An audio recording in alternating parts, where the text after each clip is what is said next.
mean, okay, I guess, sure. Why not?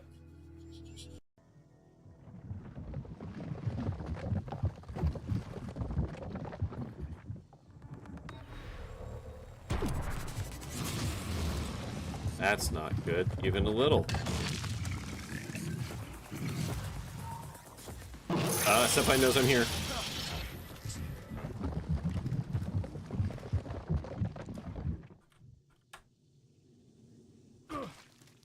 Get in the door, get in the door, get in the door, get in the door, get in the... Oh, you absolute bastard.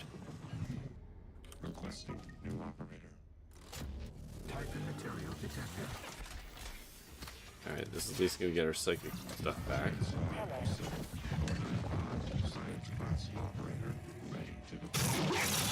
Whoa! Did you just break my robot, you asshole? In order to escape? You can't. Why, hello there. Hold on a second. Gotta plug into my phone. This is my biddly doop, not yours.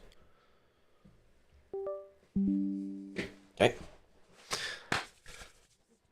Oh boy. How's it going, everyone? Alright. We are back playing Scarlet Hollow. I am very excited. Sorry, give me 1 second.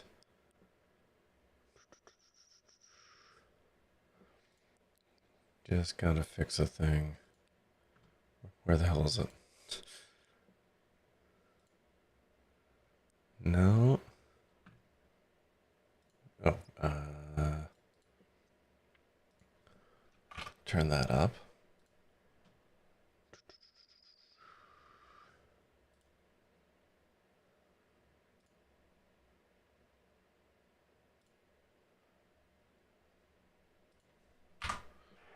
Okay. There we go. Okay. All right, we are yeah, we are back playing Scarlet Hollow tonight. The last time I played this game, you know what? When was that? Hold on. Let's find out. Hold on. I'm going to find out the actual last time. At least I can figure out when I uploaded. Let's see. Chapter 4B, so that's the second save file. I uploaded, oh my god. I uploaded December 17th of 2022.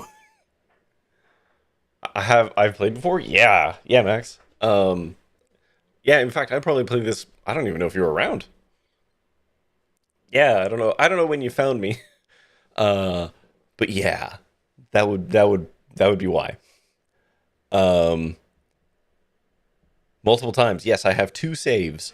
So I have the Keen-Eyed Street Smart save, which we will be doing tonight. And then after that, we will go and do the Mystic Animal Speaker was the second save. And then I always wanted to do a hot dumb third run later on just to see what that looks like. But yeah, I've waited many years for this. The reason for the delay, as I understand, is because they pivoted to Slay the Princess, which another worthy endeavor and absolutely worth all the praise that it gets. But it did get in the way of me getting my Scarlet Hollow story. My only hope is that because they took the time to do something like Slay the Princess, which had so much branching,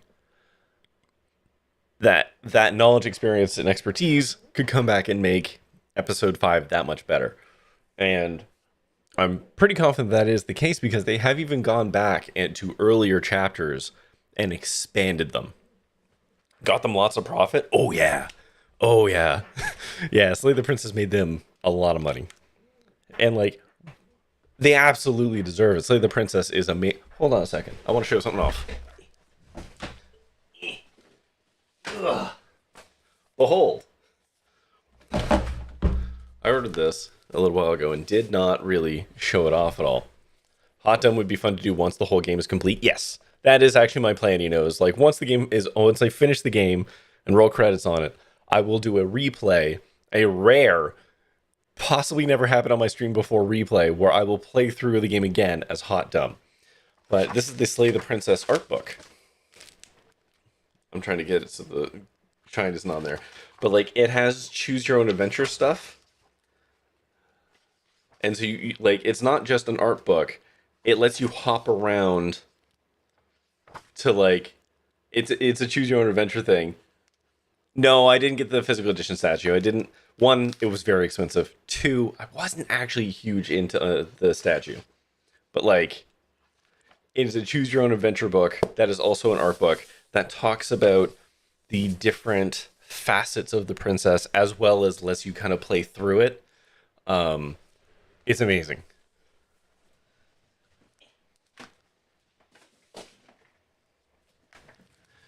So, all that said, I'm super stoked to be starting episode 5 tonight.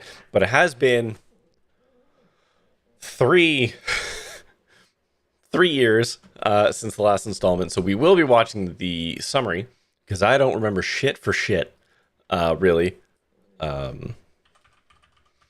Oh, there's another update? Hold on. Some bug fixes.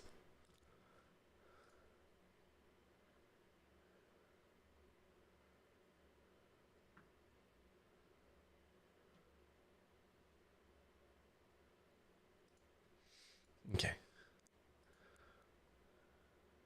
3 hot minutes. Yeah, fair enough. Okay. All right, I'm hitting play. We're getting into it. I don't remember where I put my face when I did this last time. I think it was top left or top right. I don't remember. I was operating at a different part of my house at that point.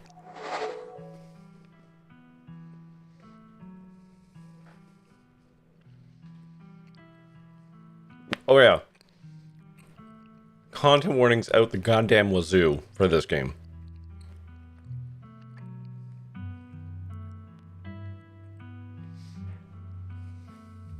I don't know specifically what's going to be in this episode. The previous installments have been like neglect and abandonment stuff, body horror, emotional manipulation stuff. I was on top right. Thank you. Okay, then I'll put myself back over there. I probably put my face up here for a reason.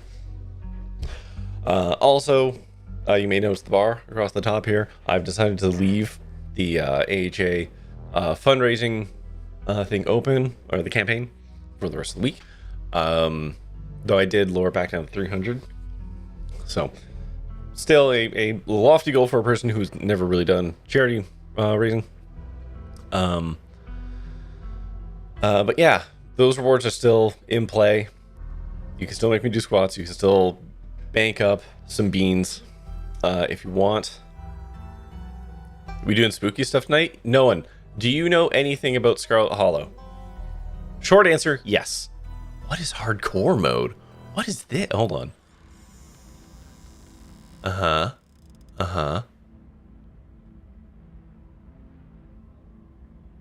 Oh. Whoa. That's so cool.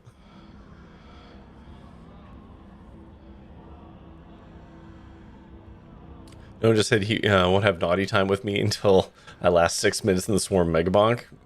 Good luck and Godspeed, Pokédoll. Hold on. Escape. I want to go back. No, not back to main menu. Yes. Okay. That's so cool that there's hardcore mode. Maybe we should do that for the dumb hot. Yeah, hot dumb is gonna have to be hardcore. Yeah. Also, hi Pokédoll. Okay. You're coming in the middle of a Buck Wild story. No one. But basically our aunt dies and we're supposed to go to the funeral or to the house or something. We haven't, like, our side of the family got estranged from their side of the family, and we get here and shit gets weird in a hurry. And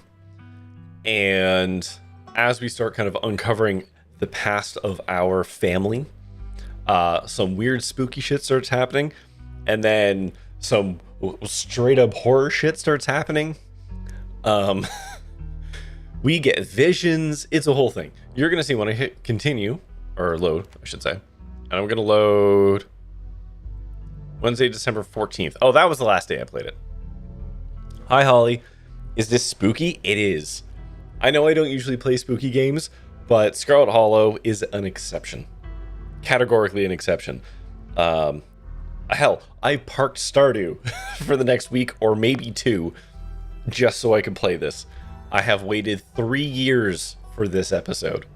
This is by the people who made Slay the Princess. You play not this game. This is a narrative game, so it's not gonna jump scare. It's just really unsettling and upsetting. Here's the thing. Just to talk about me and scary games. I don't like first-person spooky games where things can jump out at me and hurt me and stuff like that. Those ones, I need a buddy. I need someone there with me. Hi, Alex. How's it going? I need people with me for that. I can handle a narrative-driven existential dread horror. I actually fucking love that. Even though it, like, massively puts me off. I love that shit. And that's kind of where what this game is. Excuse me. We will watch the summary on this, because I don't remember all the details, and hopefully no one that's going to give you a crash course. But basically, weird shit's happening in this town. It might be because we've shown back up, or because of other things that we don't know about yet. There's a lot of people to not trust, as we kind of discovered near the end of the last episode, whatever. Paragnosia. I don't know what that is, Alex. Can you send that to me on Discord? This is the end of episode 4. Episode 5 finally awaits. If you'd like to continue with the world state, please save your game now. We already got that save. Continue. Would you like to see a recap? Yes, please. Full recap, please. You have no reference for this game, so it should be an experience. Okay. We're going to go through the flashback. We can all get caught up to speed. Holly, do you know Slay the Princess? Does that mean anything to you? No. Okay, cool. Did you not watch me play the spooky game where I had to kill a princess and then she kills us and it's like a whole thing?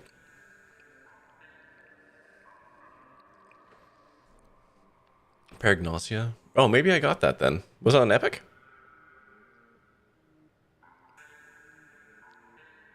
Steam? I might have it. Hold on. Oh, I do have it. I also got it free on there. So, hey, someone should add that to the schedule, and then maybe I'll play it on Halloween. Anyways, a funeral for Pearline Scarlet, your cousin's mother and your aunt. Seemed like something you shouldn't ignore, even considering your own late mother's rocky relationship with this side of the family. Welcome to our family's humble estate. I remember Tabitha's voice. I don't remember most people's voices, but I remember Tabitha. Unfortunately, due to the current state of the house, only a few rooms will be safely accessible during your stay. I wouldn't go wandering anywhere else if you value your limbs. The floor has been known to give out. Alright. Alex doing the thing I said to do. Good job. Scroll. Actually, just refresh the page. Scrolling. We're still scrolling.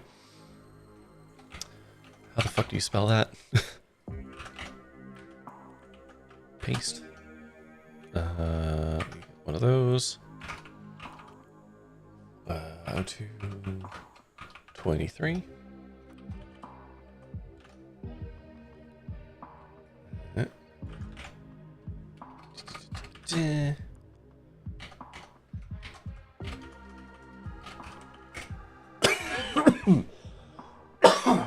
God. I hope I'm not getting sick. I have a weird cough kicking in. Okay, I've added that to the schedule. And we're voting up dispatch. Okay. Alright, I've done that. You've paid more for games that I've never played. That, yeah, I mean, that's a lot of my Discord as well, which is why we do the schedule the way we do. Okay.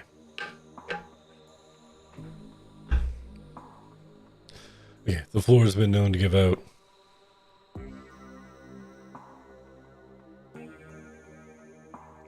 Oh, hold on. Alex is getting a game. Okay. I own that game? Do I? No, I do. All right. You didn't know I had it? Listen, I don't know what to tell you. Okay, Alex, I've sent you the key. Make sure that works. If you could be so kind as to redeem that. And make sure it works before I take your points.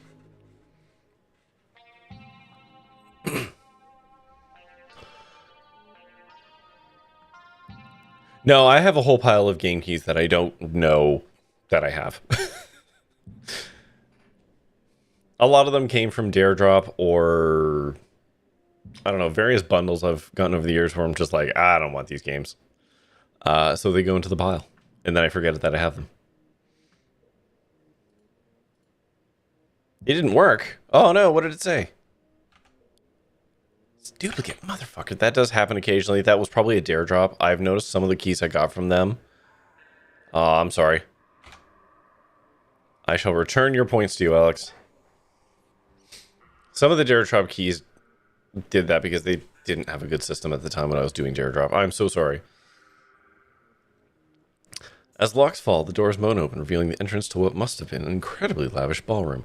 When we first played this was a stone wall. This is literally new content from a game years in the past. Faintly in the distance, you can hear the quiet notes of an old piano playing from another room.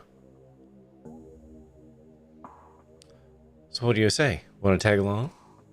Oh, also, this game is like hella gay. Hold the camera for me while I narrate against a darkening sky, that sort of thing.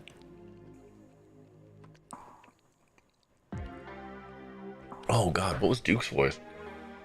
Yeah, you'll eat them words and I come carrying a mountain lion corpse out of the woods at dawn. Yeah, I think that was his voice. It doesn't matter. He dies. A single deer remains behind, staring down into the beam of Sill's flashlight, while Gretchen whines and pulls at her harness. Duke grapples with the thing as it grabs at his shotgun, pushing the barrel out of the way, as it grasps for Birdie, with oddly disjointed limbs, while Stella stares in shocked silence, as if paused, watching as the other creature attempts to wrestle Gretchen into the darkness, her desperate cries going unheeded. It barely staggers back, the shove having done little more than shift the thing's attention to you. It rears back on its hind legs, its mouth opening, whispered tones sliding out alongside something sharp and unnatural. This is also new. They rewrote episode 1 a lot. Gretchen! You both turn just in time to see Gretchen's fleece disappearing into the underbrush. Her yelps growl distant as she is dragged away. Oh man, this guy. Fuck, how do I do his voice again? Welcome home. What's his name? Carl? Kyle? Something like that? Oh, Sybil, yes. We don't trust Sybil. My grandmother used to talk of pale creatures called ditchlings. She always said they were a terrible omen, a sign of suffering to come. Yeah, it's an inward talk. No, actually, Max, his voice isn't... I can't read long lines with him, because to do his voice, I'm actually breathing in the whole time. So it's inward talking. So it's, yeah. But it's creepy sounding, right? I'm pretty proud of that voice. I don't get to use it very often. Well, and here we are. You're welcome to stay the night if you want. I can't remember if I did or not. I did. From now on, you're back at the estate by bedtime. No more impromptu sleepovers. Wow. That's some heavy stuff. No wonder Stella seemed distant. This is Avery. They're great. I'm going to keep my ears open for you. Dine's where everyone comes to gossip, so I hear a lot of what's going on around here. I'll let you know if anyone mentions these monsters or anything else strange or unusual. Oh, Oscar! Have either of you seen Rosalina around town? I don't want to be a helicopter dad, but She hasn't been answering my texts. I want to make sure she isn't getting into any trouble out there. Oh, God. Angry Mom. Nothing strenuous. We promise. Whatever. You do have plan. Oh, well, whatever you two have planned is probably beyond what you can manage right now anyways.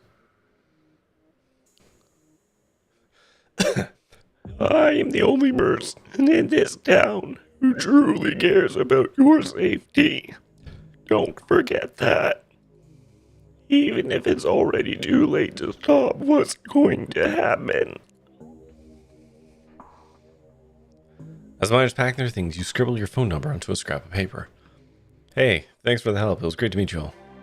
You reach towards Isaac's hands and shake his hand, pressing the note to his palm.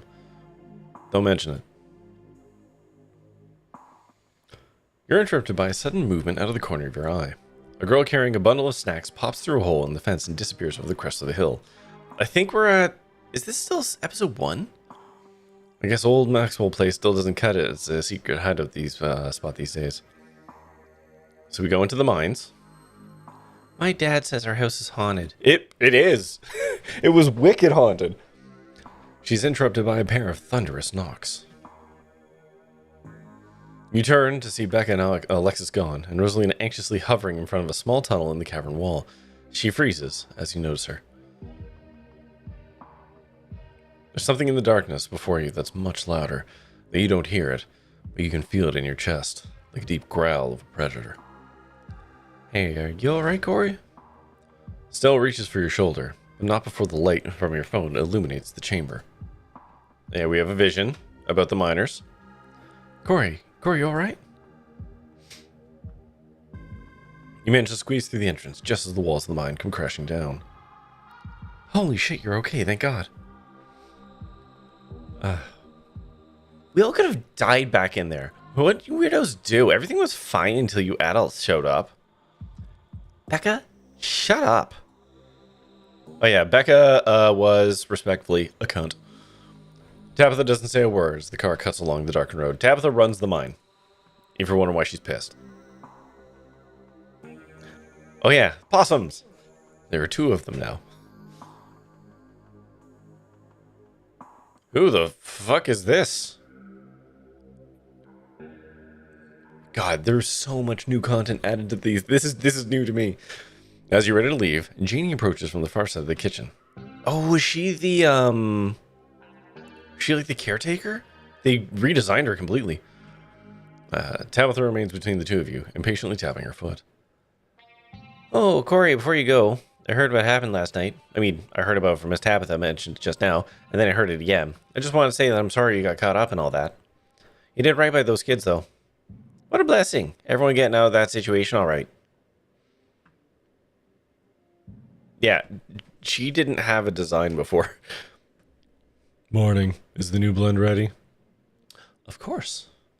Corey, if you'd like to keep Miles company, Tabitha and I will just be a minute. Oh yeah, Duke didn't die in this one. He died in second save.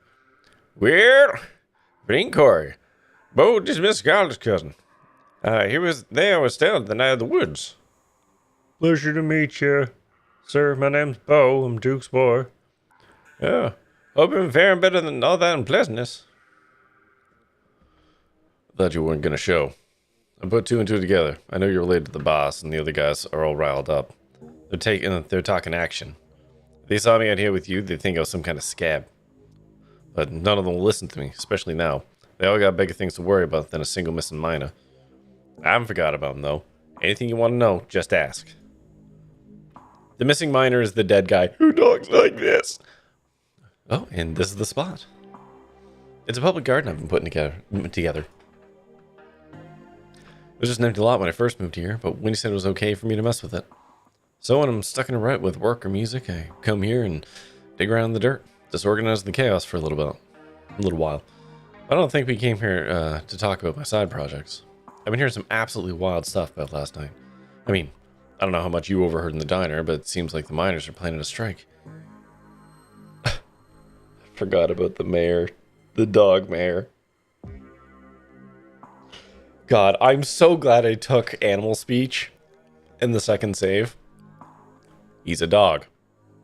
Not only is this mayor a dog, but judging from the series of portraits lining the walls, every mayor of Scarlet Hollow has also been a dog. You can tell this dog is the mayor from this little sash and his fancy top hat. There's a regal air about him, almost as if he knows the position of authority he's been elected to.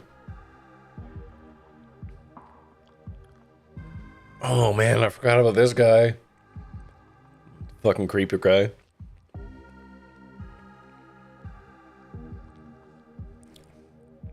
Before you can catch up with your companions, you're intercepted by a nervous man with a cross around his neck. Wherever he is, you can feel his desperation to make a good first impression. A self-sustained, self-fulfilling prophecy. I'm Pastor Daniel. I take your Corey. Everyone's been buzzing about you. Oh, is it still got Mildly in there? Oh shit. Nope, Mildly's not supposed to be in there. That's leftover from Sunday. Thank you. I updated 2 out of the 3 parts. That's pretty good for me. Whoopsie doopsies. I mean, Mildly is welcome to show up.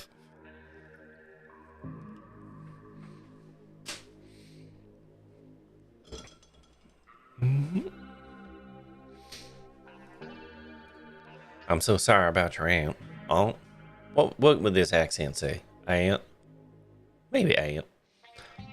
I'm sure she's in a better place now. If you'd ever like to discuss your belief, my door's always open. As I recall, I think he can talk to animals too, or something. He's got one of our abilities, the second playthrough.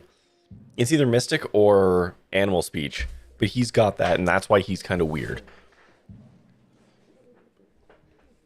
Ant and Warsh are good calls to that accent. Thank you. Okay. I don't remember his voice. The basement. Oh, yes, I do. I gave him an absolutely ridiculous voice. That did not do him justice given the way the story went. The basement is what you might expect out of a tortured artist who spends all his time confined to a studio. Discarded canvases line its edges, while trash and sketches leak out from their piles in the corners of the room, hiding the bare cement floor. Ghoulish faces coat the wall in paint, sneering out at their creator. Anyway, make yourself comfortable. Yeah, forgive the mess. I've been distracted lately. I haven't been cleaning much.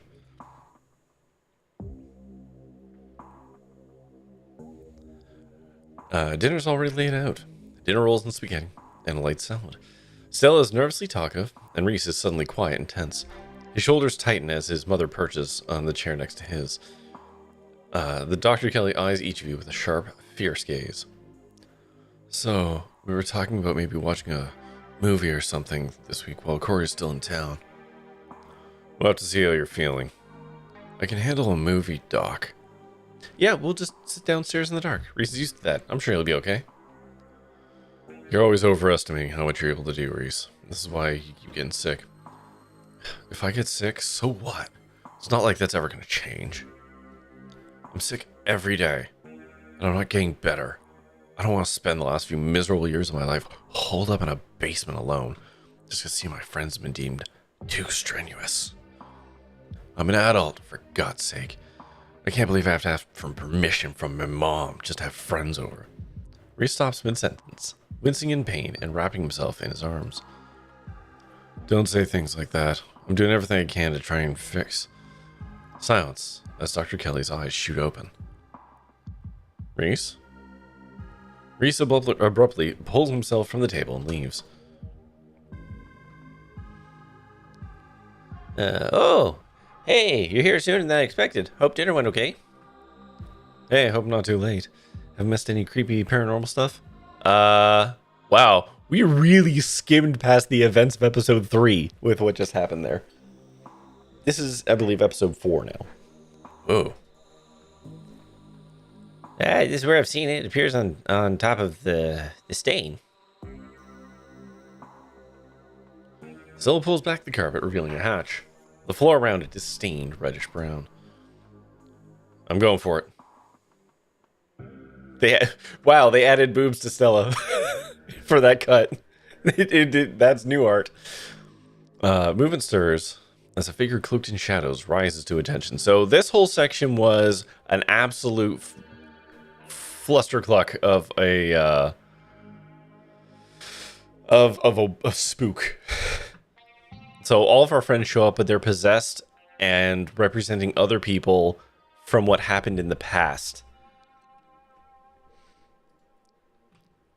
Oh, who are you? What are you doing on my property? So this takes place at the night of the Miners' Revolt, which is a key piece of the history of this town and story. And then the whole time, there's this fucking dude in every scene who's like this spooky little Negaverse dude with the teeth in the eye. Before you have a chance to think, another door creaks open on what you thought was the ceiling. There you are. This is quite a maze, isn't it? And you're absolutely crawling with these miserable little parasites. Bottom feeders. So visually interesting, Leandra. This game absolutely kicks ass from like start to finish, top to bottom. This is one of narratively, and the game's not even done yet. This is episode 5 of I think planned 7 episodes, and I can easily tell you when this game is done because I know what the creator is capable of. This is probably going to be one of my favorite games I have ever played. It already is, but like it's also gonna be. The sins of the father are to be laid upon the children. A smell hits you, that now familiar wet, unwell odor. What an annoying pest you are, but you couldn't keep me out for long. It seems we've exhausted its power. Holding all these bodies hostage must have been quite taxing. Come along, Corey. It's desperate, but it has no power over you. There's no need to bow to the will of such afraid and broken consciousness. Leave it to fester. And we chose to actually honor what it said. So the sins of the father to be laid in the sea of the son. So we end up aging in this line. You might have episode 1. It's free.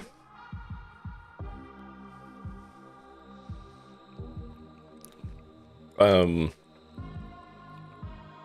in this playthrough, I chose to pay the price that this thing had put forth. Wayne is cut off as you are brought face to face with the Resonant. I'm sorry, Corey. I don't think I can talk right now. I'll call you, okay? Hiya, TGC. We're still going through what the fuck happened in the last 4 installments of this game, because it's been years since the last episode. She hurries off down the road.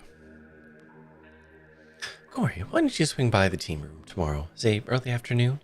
I'll have to chat for a little while. Come by any time. I'll be there all day. Fucking Sybil. You have no idea what this even is? I'm noticing that a lot of people do not know anything about Scarlet Hollow. And honestly, that's on me. Quite frankly, because this game is phenomenal. It's made by Abby Howard, who has done loads of comics. One of her more famous ones is The Last Halloween. If you've read that. She also, her and her partner made Slay the Princess, which was a very popular game last year and the year before. Anyways, you don't even notice yourself entering the guest room and falling into bed. Suddenly, you're just there, buried under your family's musty covers. Oh, was that only episode 3? Holy fuck. You open your eyes. It's a new day, and you feel like shit. You check your messages. There's nothing from Stella. Slay the Princess. Is that the one where it changes every time you play it? Yes. And actually, there's like 18 variants of the princess. So even a single playthrough doesn't get you all of the facets of that game. You want to check that out? You absolutely should. Cannot stress it enough. Cannot stress it enough. So the people who made that are making this game, and this episode was delayed by that game. This episode, just as a fun tidbit for everyone, has 950,000 words. That's how much branching dialogue and stuff exists in this episode. Not game, not the full game, just this installment, this latest update to the game for episode 5 has nearly 1 million words of branching stuff. No 2 playthroughs of this game are ever the same. Tulip made some imaginary friends and keeps telling us that they want her to go out there. Like the world of some fictional creature she made up is going to convince us it's a good idea to let her play in somebody's old garbage. But she's 7. Of course she would get some funny little idea like that. I'd love to get the community to rally around a big cleanup, but it's about time somebody got rid of all that junk. There's a small gathering of workers outside the entrance of the mines, picket signs in hand. I legitimately don't remember what happened in episode 4. This is what I am realizing now. Oh, it's you. Should I go? Yeah, and try not to get yourself noticed. The instant you're alone, Tabitha rounds on you. She grabs you by the collar, her face close to yours, eyes full of rage, her words a frustrated hiss. Listen to me, Corey. Really, listen. This isn't some fun little game, okay? This is my life, and if you value yours, you keep quiet about what you just saw. I don't care for family. I can make the rest of your stay here live in hell if you cross me. You take the tea, sipping it delicately. Yeah, I did drink the tea. Fuck. Okay. Again, don't trust Sybil. Shenanigans are afoot with her. You take the tea, sipping it delicately. The citrus smell is fleeting, quickly replaced with the earthiness at its core, like you've taken a mouthful of dirt. For Baldur's Gate has a world record of most words in a game, placing it between 2 to 2.5 million words in the whole game. I'm going to be honest. By the time this game finishes, it might beat that. Now, on to business. Sybil takes the cup from you, staring thoughtfully down at the sludge. Oh dear, this doesn't bode well.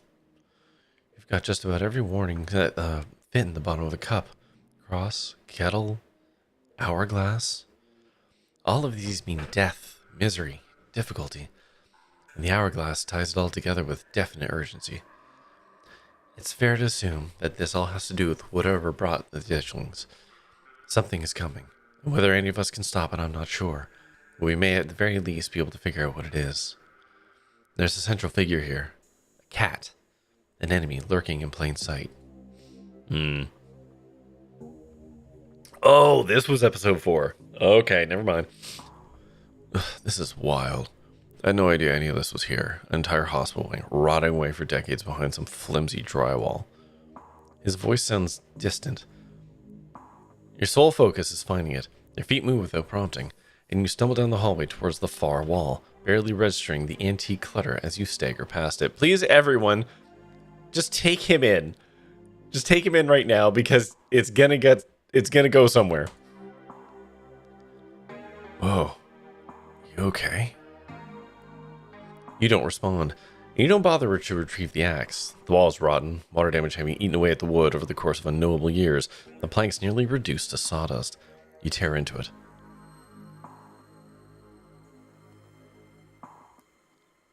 Enemies upstairs, enemies outside. We're surrounded. Even if I get out of this house, I won't be safe. You won't be safe. As Reese tears at his clothes, paint bubbles out from the canvases, his ghoulish figures peeling themselves out of their two-dimensional worlds, invading yours, crawling up the walls. Grab my hand. I'll pull you out. And then he had a voice, and I don't remember exactly. It was something with this. Wait, was that it? No, hold on. Yeah. It was like this, a little bit of this. Something like that. Leave us alone. Yeah, that was about right. Oh, gross. Oh, it gets worse. We skipped over what happened to Gretchen the dog. Dr. Kelly opens the door. The two of you stare out into the hallway.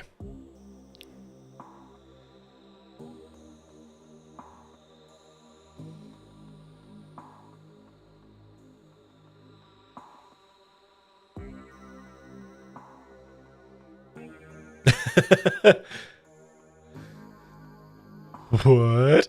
Yeah, that's Reese.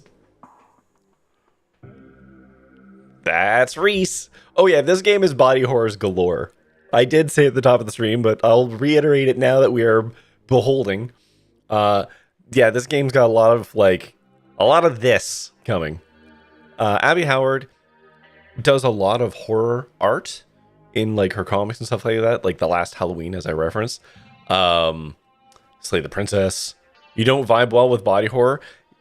Slay the Princess may be a challenge for you, TGC. You just need to understand that Slay the Princess is a love story. And it is really important that you actually do take that into consideration. It matters. Even all as spooky and weird shit like this that happens in it, it's purposeful. Mm-hmm. Yes. Anyways. Is this what you were afraid of? Hand over the tranquilizers. This is our shot. You hand Dr. Kelly the tranquilizer darts. Dr. Kelly quickly loads them into her gun, leveling the barrel at her son. She darts him. He calms the fuck down. Corey, I thought we were in this together. I'm sure we'll see each other tomorrow. You should try to spend some time in that old building before you head to town. Tabitha won't be around. Too busy at the mines. Forbidden places won't be forbidden without her there to stop you. And you might be surprised at what you find. Until then, sleep well. He disappears into the underbrush. What the fuck was his name again? Tobias? No. Kenneth? Something like that. Steve? It could be Steve. He had a very normal name. He's a miner that went missing, but like is walking around and very obviously fucking like reanimated. And he allegedly has our best interests at heart. I don't know, man. You close your eyes, your exhausted body succumbing to sleep almost immediately. As you drift off, you think of Reese, trapped in that tiny windowless room. All his greatest fears realized, his body no longer his own. You stopped him from killing Dr. Kelly. In this save, the world, at least for now, is protected from him. And then you think of nothing. It's time to... Oh my god, we're finally here. Holy shit. Just a smooth 45-minute recap. Holy crap. A lonely piano refrain echoes through your head as you sleep. It feels like it goes on forever, clumsy and uncertain of itself, stopping and starting at random. But as your dreams start to fade, you realize the music is following you into the waking world, continuing even as your mind resolidifies and banishes the last few remnants of your dreams. Oh, also I found out I can just hide. So any cool screen, we can just take a screen grab. When it finally stops, you are startled by the sudden silence. You're awake now, cold and uncomfortable, your muscles stiff and achy, your head still clouded with sleep. You realize there's a concerning lack of blanket on the mattress. Possums? Yeah, we found him in the room. Oh, what is this? No, episode no. Now, to be fair, do you see, I haven't played this game since 2022. That's how long it's been between episodes, so I didn't even remember everything that has happened until now. And apparently, nobody in chat has either. Knows anything about this game. So I think it was a good way to get some people up to speed. When we do the second save, because I'm going to be playing through this episode twice, because I have two different builds, because this game features builds, I will probably just recap episode 4, and we can go through some of the other salient details as I recall them. Otherwise, we're going to be here for another fucking 45 minutes. Our body hurts and everything because we did give up like 10 or 15 years of our life or something to the spooky ghosts. There's nothing beneath you but hard wooden floorboards, dusty and uneven. There's also a weight on your chest and claws digging gently into your skin. Your heart skips a beat. You're greeted by two beady eyes staring down at you over the twitching nose of the possum that lives in your drawer. The other one is crouched in the corner, eyeing you warily. These are the best characters in the game. Hello, Just Righto, welcome in. Yeah, I can't talk to them in this save. In my second save, I cannot tell you how much I'm looking forward to whatever this scene is. You are not in your room. Stand up and get my bearings. Kiki loves ugly cute stuff and possums are high on the list. That's because possums are cute. What are you talking about? You stagger to your feet, disoriented and exhausted, your limbs heavy and your head swimming. You stumble slightly, swaying as you try to keep your balance in the oddly tilted room. The possum clings to your shirt with its tiny claws, holding on for dear life. You must be in the Forbidden Wing. This is frustrating. In what ways, Holly? Creepy monsters and possums? Yes. And also generational trauma, both of your family and of the town. It's got body horror. It's got romanceable characters of every gender, creed, and credo. It has a spooky, seemingly kind older lady who's absolutely not on the fucking level. It has miners that are trying to unionize. It's got lots of stuff. Judging by the faint scent of death that still clings to the inside of your nostrils, you didn't find your way here by sleepwalking. Wayne wanted you to snoop around the Forbidden Wing. Seems like he didn't want to risk you getting sidetracked. Oh my god, he literally brought us into the house and dumped us in here. The small possum finally moves. It carefully makes its way down the length of your clothes, as if afraid you might notice if it moves too quickly. It hastens when it finds solid ground, scurrying to the larger possum in the corner. The two stare up at you, not quite afraid, but clearly more wary now that you've risen to your full human height. Maybe they were watching you over you as you slept. Maybe they were hoping you might be lunch. Either way, you're both going your separate ways now. And your union-busting cousin, the real horror, yep. Also that. There are two doors out of the barren room. One is the normal hallway, leading into what you assume to be a hallway. Archway, whatever. The other is a door that must have once been hidden. Through the ruined state of the wallpaper has robbed it of its secrecy. I mean, obviously, we're checking out the forbidden door. There doesn't seem to be a clear way to open it, besides the brass circle where a handle should be. You didn't bring a screwdriver into bed with you last night. Even if you did, you'd worry about damaging the ancient mechanism. Hopefully you can find either the handle or another way out deeper in the Forbidden Wing.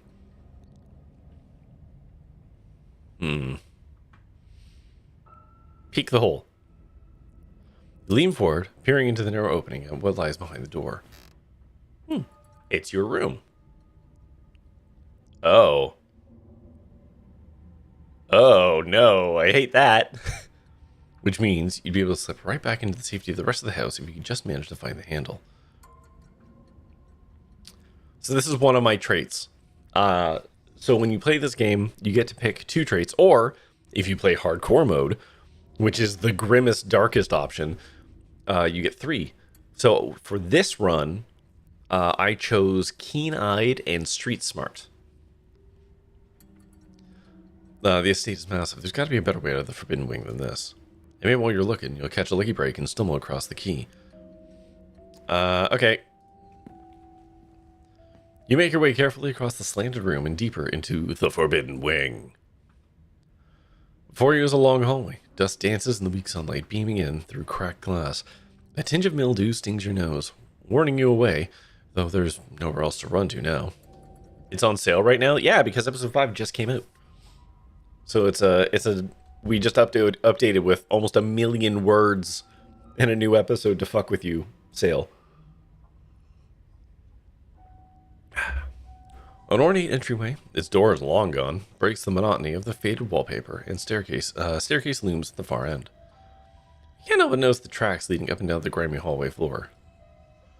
Clearly the Forbidden Wing is only forbidden for some. Let's look at the doorway first. The pungent stench of mildew emanates from the wet dungeon walls. Yeah. Steam Deck verified? Yeah. 219 Steam achievements. Yeah. Oh, that's because every episode comes with like a whole stack of them.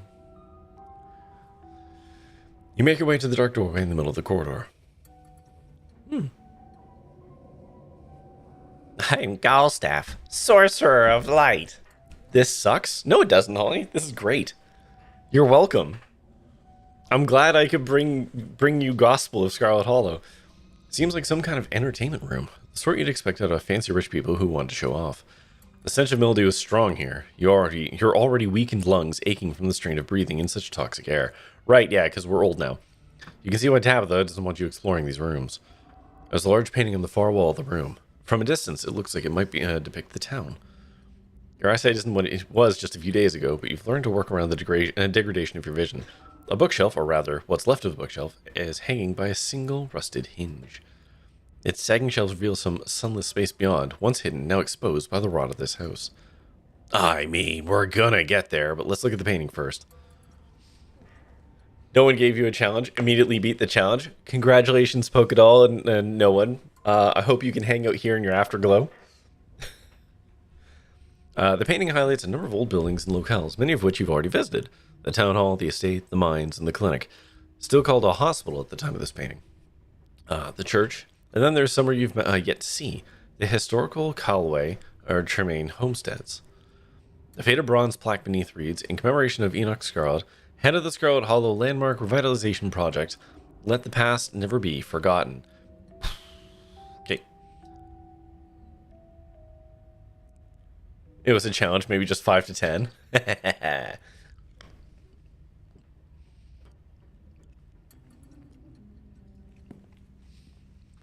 You cross the parlor, testing each careful step along the way, and duck between the collapsed shelves of the old bookshelf.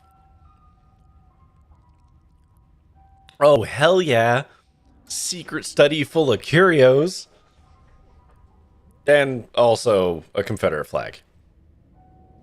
Right, the people who owned this house were bad people. Let's not get caught up in all the fun curios. Listen, Holly, our family back in the day owned a mine that we employed people and probably did the whole company script thing on. Like, we weren't good. We weren't the good people. The skull to the right, though. We're just gonna skip over the Egyptian statue. The skull with the knife crown thing. Anyways, the space is dark. Its features barely illuminated by the faint light trickling in through the myriad of cracks and holes in the walls. Wallpaper, a deep, exquisite red, adds a blood-like glow to the dimness. The walls are lined with ornate display cabinets, some empty, some still presenting their antique treasures. Nestled between the cabinets, a single tall bookshelf remains standing, its occupants dusty but mostly intact. But all these are ornamental details. Your focus is drawn to an expensive-looking antique desk in the center of the room. I mean, absolutely keep poking around. Ooh. Top drawer. It's a knife. The top drawer mostly contains old-timey letter-writing materials, complete with a fancy dagger-shaped letter opener and a wax stamping kit emblazoned with initials ES, Enoch Scarlet. Underneath you find a pile of crumbling financial documents, scrawled in neat cursive, in every spot that needed a signature is the name Enoch Scarlet. This must be his desk, meaning this must also be his study. And at the very bottom of the drawer, you were surprised to find a face you recognize staring back up at you. An antique photograph of a young man, his blonde hair neatly white against the dark sepia background. It's Teddy. He looks almost exactly the same as he did in your vision. Almost. Oh, fuck, I don't remember Teddy.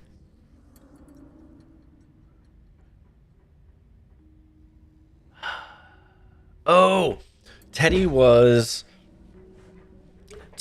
like the moonlight lover of Enoch Scarlet's daughter. He was a minor, and Papa did not approve. And I think she got pregnant, and then they did away with Teddy.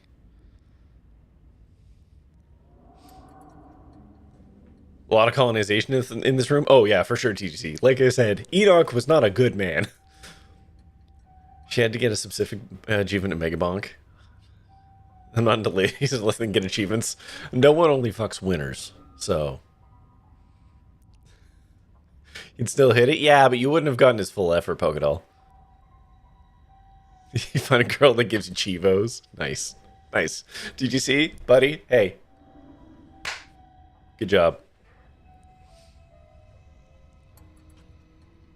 Okay. Okay. Feel around for anything you might have missed.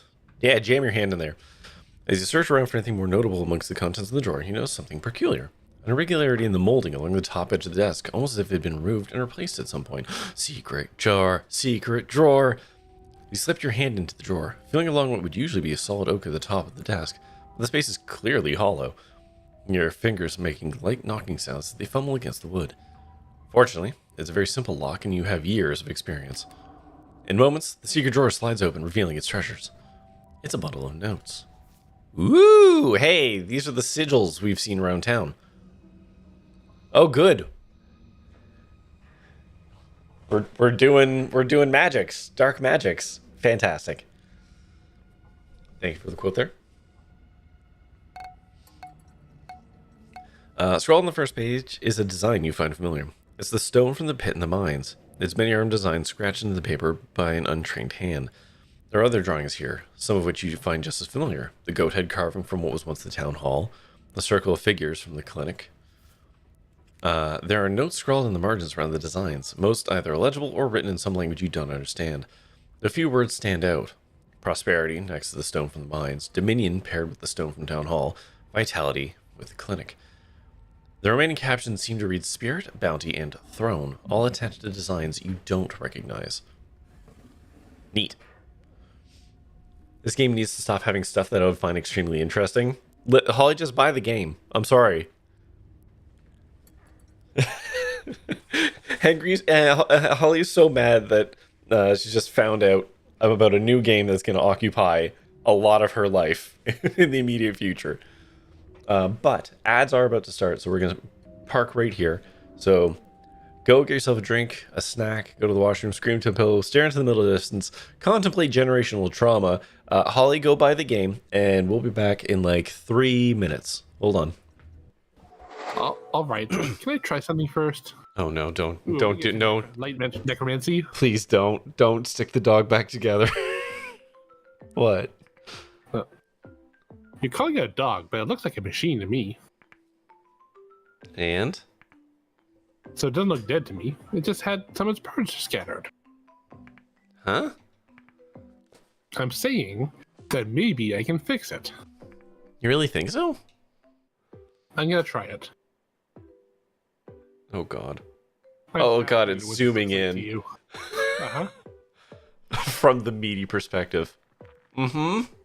Connect those cables together. Mm-hmm. Port A goes into slot B. Yep. Just shove them back together. That's how robots work.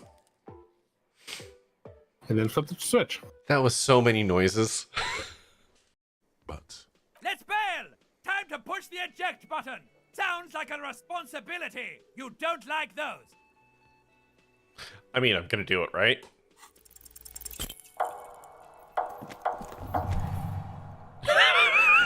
you're running like the wind. Then you've suddenly turned around and are giving him the finger, furiously, with both hands. What?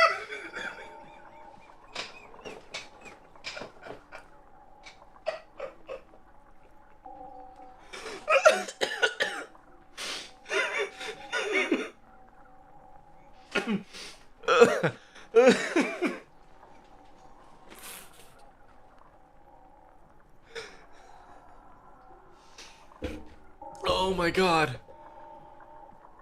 Oh. Oh my god. Oh, I love everything about how this just happened. Oh. Sell them weapons! Right click on this is nasty. Weep. It sure is. How do I turn PvP on? Can I do that? Is there a console? How do I turn PvP on? PvP. You sure you want to go toe to tentacle with this? Okay, hey, you should type /PvP. And how do I leave? Oh, okay, there we go. Yeah, There there we we go. go. Yeah. Come here. Ah! No. All right, perfect, excellent. Oh my god. Okay, cool. They can hit me while I'm down, huh?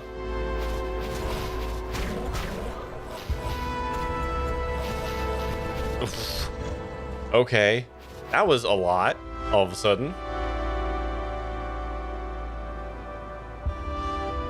That went well. I think that went as expected, given that they've gone from 1 enemy to 9? Saved. Yeah, I saved after going to the chapel and getting the music sheet. So, fuck it. I trust my wife. Then we cannot waste any time. Quickly, give them to me. Okay. Oh, she got crazy eyes, man. Yes, We made a mistake. Thank you, Thomas. There will be a place for you. Yeah. Hi, Jules. It's been a while. Well, hey, if you don't want spoilers for a 5-year-old game. Yeah, exactly. It was fine until her pupils just like went pinpoint. Hey, the sky box is very pretty. It really Oh, is. wow. Yeah. That's sick. I mean, I've never actually looked up and seen this skybox, but this is It's a so hell of a pretty. skybox. No wonder we're trying to capture this planet. Yeah, take this, you stupid native population. I was studying the stars and you're just not right. Attention, elevated Especially this time of day. Alright, we're back. Ugh. Capture.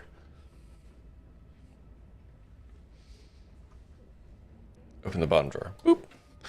The bottom drawer offers resistance, so as you try to pull it out, it would seem that even after all these years, the lock on it still holds. But not a problem for us, a person who breaks into shit. Allegedly. Inside you find a strange collection of glass files. Oh no, was he taking like ape hormones or whatever to be strong and virile? Like that Sherlock Holmes story. Their surfaces are clouded over, but you can make out what seems to be paper, preserved somehow inside the containers. A hint of writing visible at the edges. Oh, never mind. Absolutely open the vials. You reach for one of them, twisting the cork. It unseals with a pop, releasing a smell like an old pond, like decaying leaves and damp earth. You tug at the corner of the slip of paper, and it unfurls. The writing across its surface is crisp and clear, as if it had just been written. To Miss Maeve, I know it has been several years since my last visit, but I do hope you remember the young lad who used to find himself at your doorstep, more than you probably would have liked. I write to you now with the utmost. But the paper dissolves before you can finish reading it, as if it finally realized that it had been submerged all these years, turning to useless pulp between your fingers. What's up, Ollie? It's unlikely you'll have a chance to return here, and the files are too delicate to carry with you. Keep reading? Yes! I'm a nosy little bitch. You open another. Miss Verena, trouble with tea. Your presence requested. Verena, I know what you tried. Do not appreciate the attempt at subterfuge. Thought we both... And it dissolves. I don't know what you're talking about, Holly. Some of these letters are addressed to Miss Maeve, and some to Verena. Verena? All are signed ES. You assume these have to be from Eno. Many seem unimportant, just listing a time and place. You assume meanings between Enoch and whoever this Verena may have been. I feel like Verena is going to be Sybil's mom or grandma. Oh, are those the content warning tags? Body horror, realistic gore, death, dead, dying, and injured animals. And with some vomiting, disturbing imagery, stalking, guns, amputation, child amputation, unreality, hanging, implied parental abuse, child in peril, child death, gun violence, body horror, implantation. Yeah, this game's got it all, baby. If there's something that upsets you, this game will find it.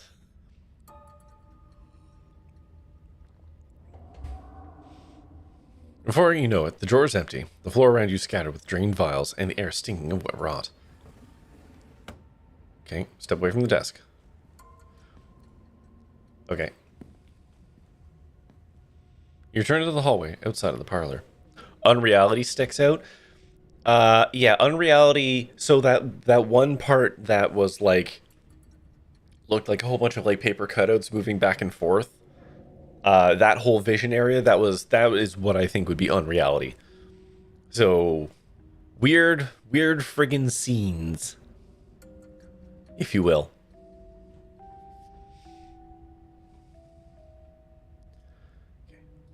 Footprints down the hall. You follow the path laid out in the dust. Hi, T3. It's there you go.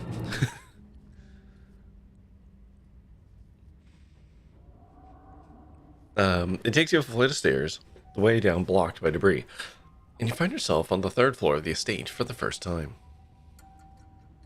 There are more footprints leading all the way down the hallway and into the farthest door. There are much fainter tracks leading to the room in front of you, its doorway hidden behind a stack of boxes. These footprints are old enough to have accumulated some dust. They were also notably not made by boots. If you had to guess, you'd assume they were loafers or some kind of low heel. I mean, try to move the boxes. Hey, T3. You do your best to shove the boxes out of the way. They feel packed full of lead. You can practically hear your shoulders and hips creaking and straining with the effort. But try as you might, you can only budge them about an inch. Then they seem to cement themselves in place, and you find yourself gasping for breath after another few desperate pushes. Man, us being weak, or being weakened, is really unfortunate, I'm learning. At least now you know the handle can't be in there. No one has been in that room for some time. It's not worth the strain. Okay. Approach the window. Carefully approach the window at the far end of the hall. It sure is a cliff. There's nothing below the window but the tops of distant trees, the ground having crumbled away. The only thing stopping you from plummeting to your death is the straining foundation that still somehow holds this place together. At least for now. Okay, middle room. Okay, not creepy in the slightest. This space was clearly once a nursery, though no child has been here for a long, long time. I mean, poke around. The top shelf is occupied by antique picture books, Dick and Jane, books of nursery rhymes, ancient editions of Grimm's fairy tales. The lower shelves are full of educational material, from children's encyclopedias to writing practice workbooks. From the sheer number of learning-oriented books on the shelf, you get the impression that the children who lived here were not supposed to be as interested in fun and fiction as they were in diction and spelling. But that doesn't seem to have stopped them from making their own fun. You see quite a few books with children's art stuffed in between the pages, the corners peeking out, tiny scribbled hands waving at you from their yellowed paper. Let's have a look at the art. You reach for a particularly doodled-on encyclopedia off the shelf, its pages overflowing. If Daddy plays with me... Okay. If my family goes to the zoo, if my mommy and grandpa took us to work, if me and Maribel, mommy and daddy and grandpa have a picnic. Grandpa looks so angry. If Daddy plays with me and Maribel, family goes to the zoo. Yeah, I've read all those. All are signed with a carefully scrawled signature of Alexandra Scarlet. There's a strange fantastical element to these pictures. Everyone is smiling and sitting together as any family would in a child's drawing, and yet it feels like these are drawn in the same hopeful way a child would draw a unicorn. Expressions of some reality that Alexander could only dream of. Oh. Daddy napping. He's got smokes and booze. Mommy going to work. Where did she work? There are less joyful illustrations as well. Daddy napping shows their father sleeping on a chair, a bottle of brown liquid conspicuously drawn on the table next to him. Girls hovering in the doorway some distance away.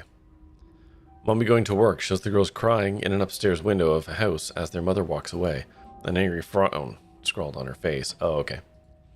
You get the feeling these are more accurate depictions of the girls' lives. The boy in the wall. Oh, shit. Yes, I remember that from the vision. The last picture you pull out gives you pause. There's a new figure here, seemingly drawn behind a barrier. The girls sit on the other side, smiles on their cartoon faces. The boy in the wall. Let's have a quick look at these books. Lead through a few of the practice workbooks, gently turning the near crumbling pages. Reasons Mommy should take me and Maribel to the zoo. 1. You have very good girls and have not cried for a whole week. Maribel says elephants are so big and I would like to see. I think it would be very fun and Mommy would have a good time. These are also the workbooks of Alexandra. You flip through the rest of the book. Your eyes unfocus as many practice sentences and letters copying pages fly by. Something near the back of the book gives you pause. In a section that starts with the prompt, Today I, Alexandra continues with, talked to the boy in the wall. There he is again. Okay.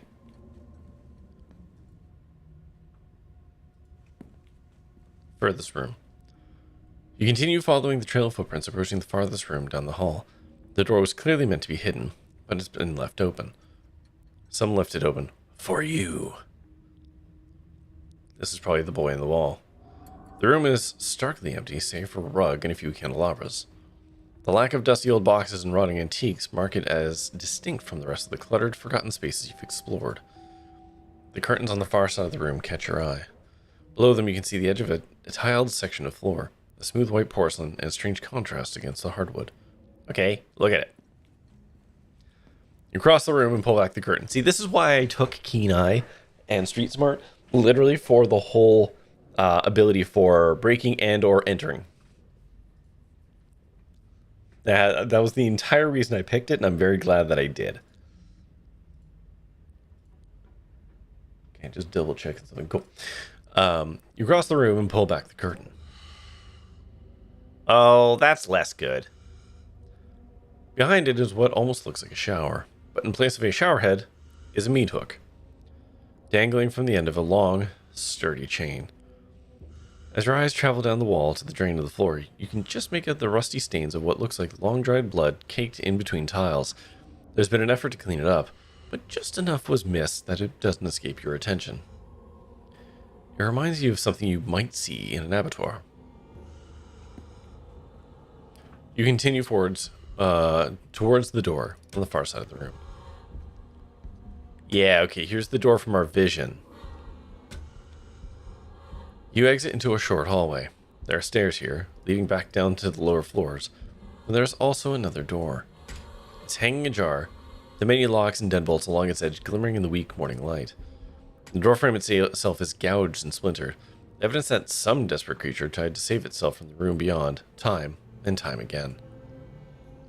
You've been here before, haven't you? Yup. You step forward.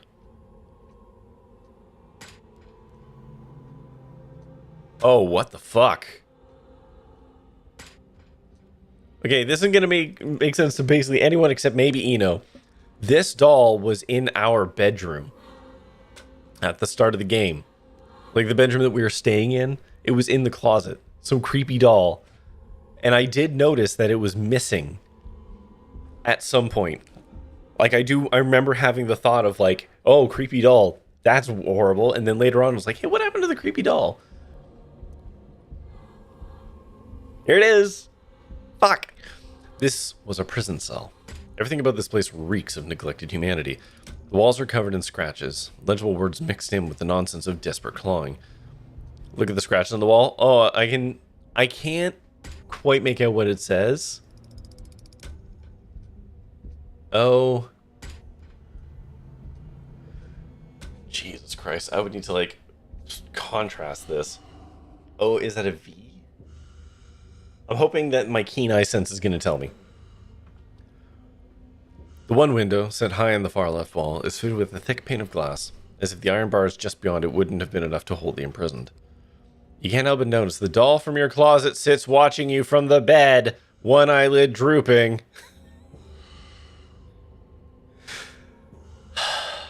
It adds an extra layer of menace to the already deeply unsettling room. Your eyes are drawn to the massive, almost letters dug deep into the brick wall as this cell's prisoner could manage, highlighted with whatever pigments were available. I wish it would have told me. And one final detail grabs you: a metallic glint from the filthy bare mattress, a doorknob. This is what you've been looking for. Was it left here for you? I mean, examine doll. You shiver as you pick up the doll from the bed. Its foot reads, property of Alexandra. Okay, great. Take the doll, or take the handle. Okay, does anyone want to take a crack at reading this? Hold on, I'll move my face. What does this say?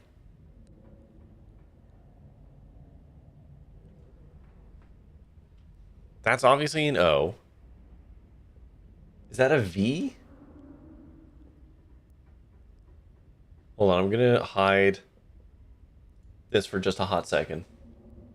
Yep, sorry, I'm hiding it.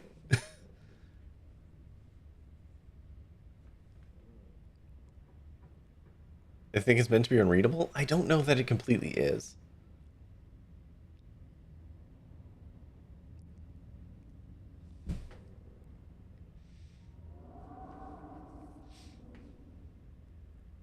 You took a screen grab? Well, have at it, Alex. As you take it, a sound wraps around you. Music. The tinkling of piano keys played by a clumsy hand. The echo up a narrow staircase at the end of the hall. I mean, I'm way too nosy. You've come this far. Clearly, you're meant to go just a little further. It's written in the dragon language from Skyrim. The stairs take you into what you have to assume were once a servant's quarters. A network of cramped passageways hidden behind the expansive rooms in the estate without so much as a window for illumination. But you persist, and descend deeper into the bowels of the Scarlet Estate, the echoing piano, your only company. Soon enough, you see the light again. The sun creeping in through the edges of a nearby hidden door. You're at the end of another long corridor. Its high ceilings and tall windows are almost disorienting as you step out from the cramped and gloomy stairwell. The music echoes mournfully in the vast space, a chorus of wind adding a melancholic harmony as it whips in from the overgrown courtyard outside. That means the locked door to the Forbidden Wing is just down the hall. But you've yet to confront your guide. I mean, first playthrough? Yes and no, Captain. Captain Nerd is here. Also, Captain Nerd, hello. I have played through the first 4 episodes twice. I have 2 save files going. This is my first save file. This is a keen, street smart playthrough. And the other one is a mystic animal talker as the second one. And I have plans for when the series is actually completed, I will go through and play a hot dumb version.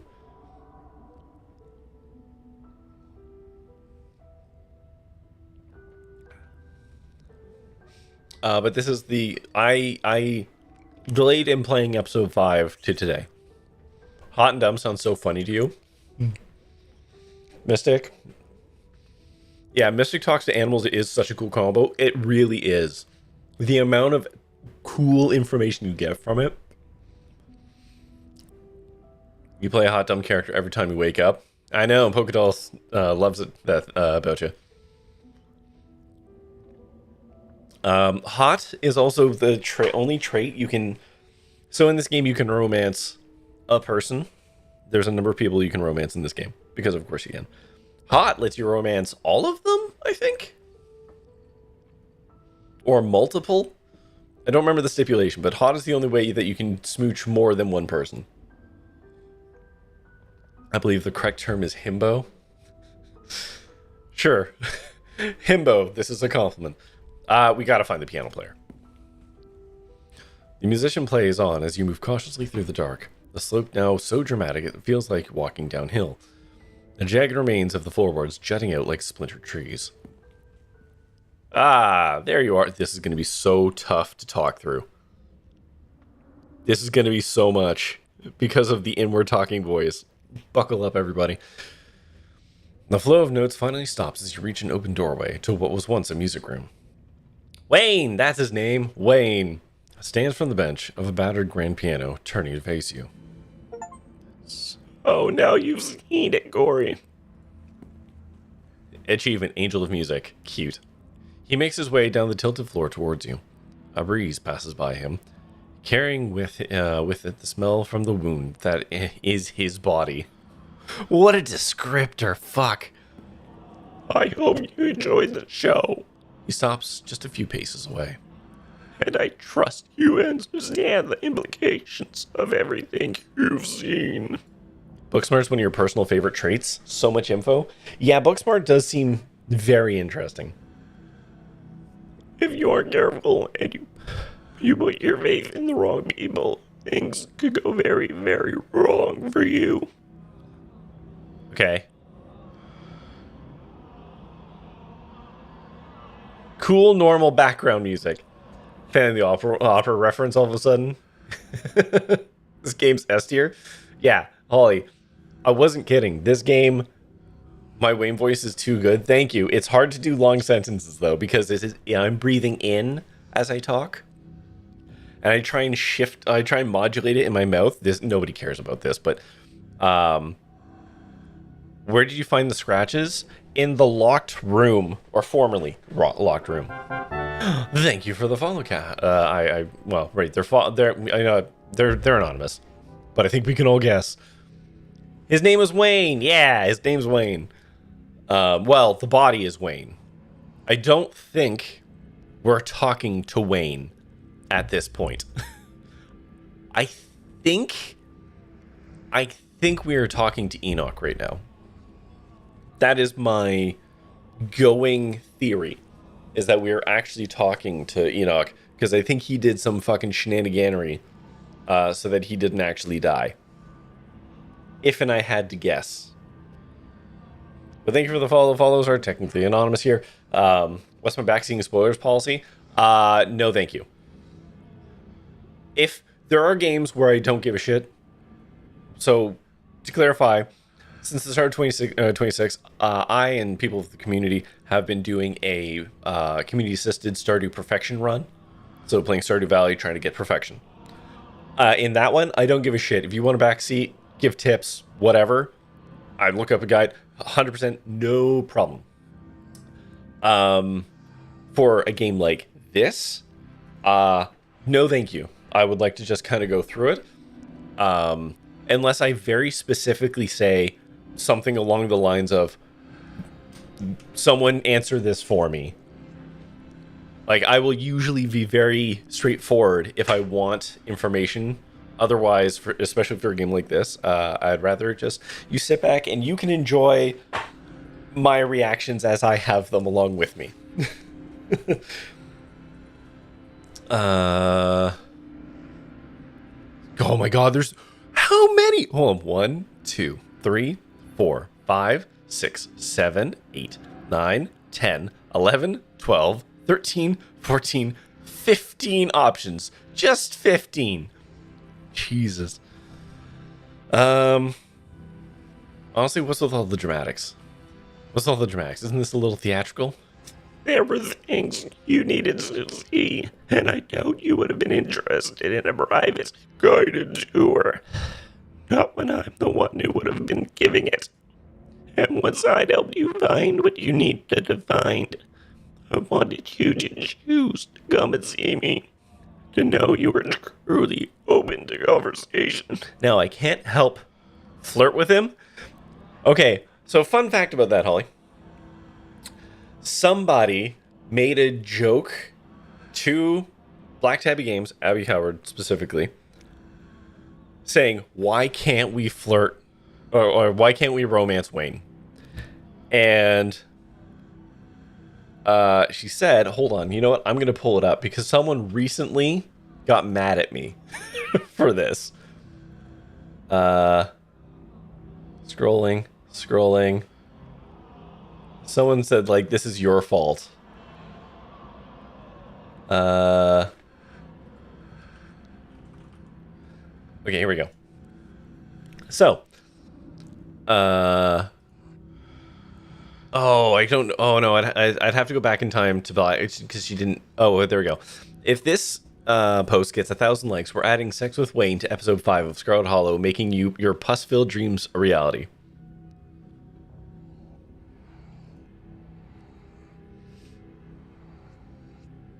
So, yep. I am not going to flirt with Wayne because, much like saying I want to fuck the dragon, sometimes the DM lets you.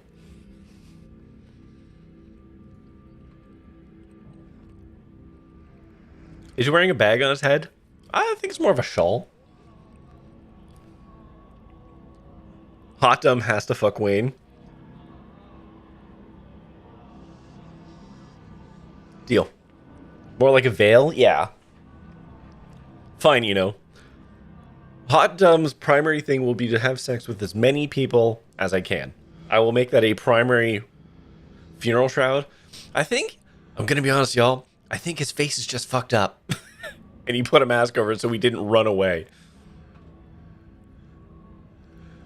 Yeah, I can't help but notice it. Like, I helped you find what you needed to find, which is not saying find everything. It's what Wayne wanted me to see.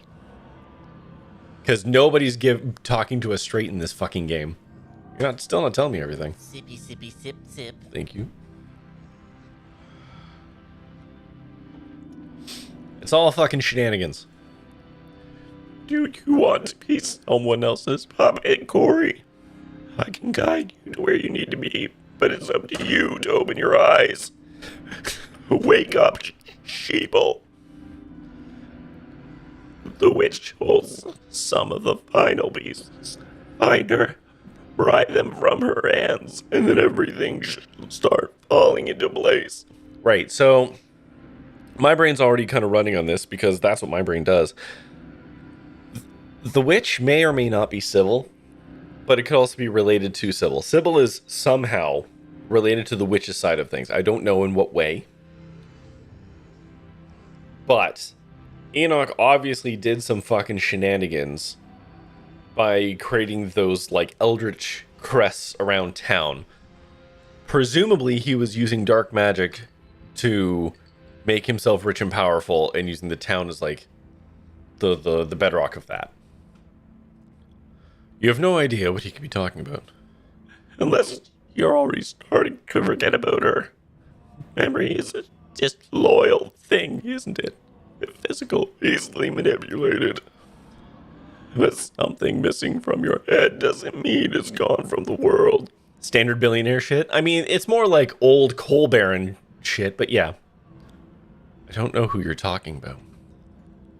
You'll remember when you need to. Okay. Okay. You said this was my second playthrough, right? Is your first, this is my first playthrough of the chapter. Yes. So I have 2 saves that I have run all the way up to the end of episode 4. However, I did those back in 2022. So my memory is shaky. So, in terms of that whole spoiler thing, I may ask a question if anyone who was here, or you, I guess, in this particular case, happens to remember, like, if I'm saying a thing and I'm trying to just remember a piece of information that I should know about, that's something I'd be willing to get some information on, but I will still usually clarify by saying, like, does anybody remember this? Does Tabitha know about this? Of course. Why do you think she invited you here?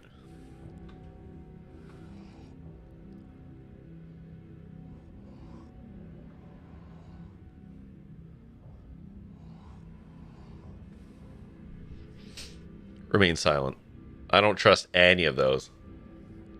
I've given you a glimpse into one of your possible futures. Whether you choose to believe me or not is up to you. But I urge you to consider believing what your eyes have shown you. Your freedom is on the line.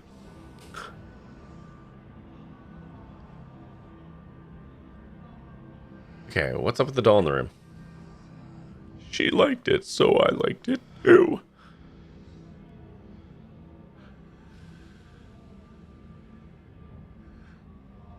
Again, this could be Enoch. This could be the guy in the hole in the wall or whatever.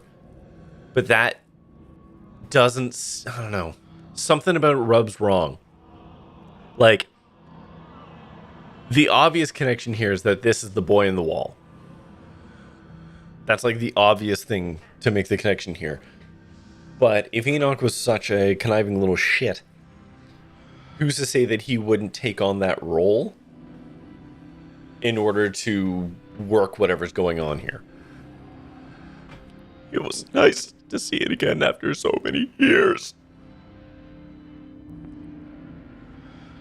How do I know you're the right person to trust? If you're still asking questions like that, I know there's nothing I can say that will convince you, but I will keep looking out for you whether you trust me or not. Uh-huh. Who lived in the last room? Wayne cocks his head almost playfully. I did. I'd been in that room a long, long time.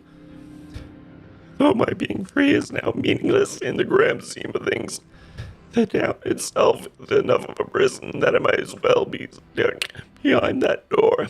Okay, so he's bound by whatever magics are manipulating the town. That's why he can't fuck off. He's stuck here. That tracks. But I'm free enough to warn you.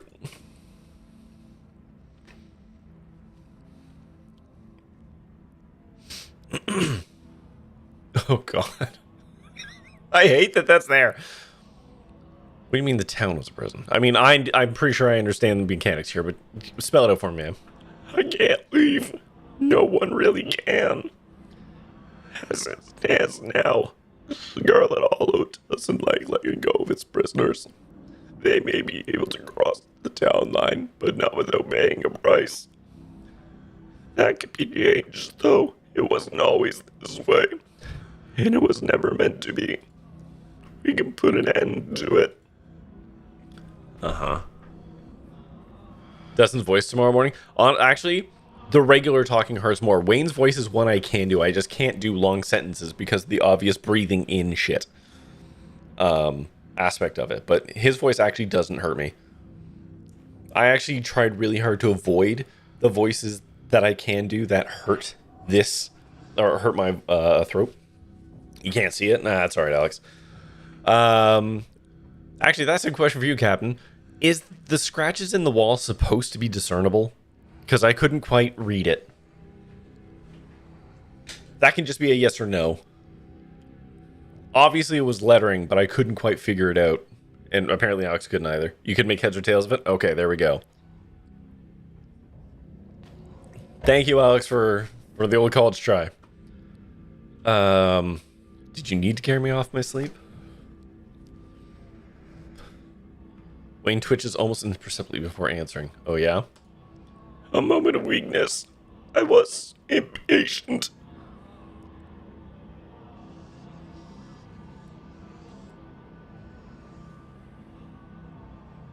I liked it. You don't strike me as impatient. The days grow short. Take it as a sign that you should be feeling the same urgency. Maybe it's supposed to be worn down enough to make it illegible? Yeah, perhaps. It might be a name or overlapping words. Yeah. I'm thinking name, but I don't... My brain does not have any names in it of significance that started with an O.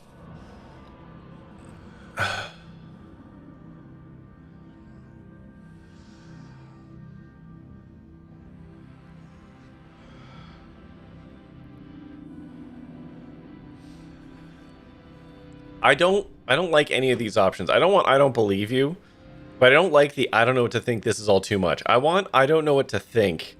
Period. I don't want this part. I don't trust him, but I also don't know what I'm supposed to do with any of this information.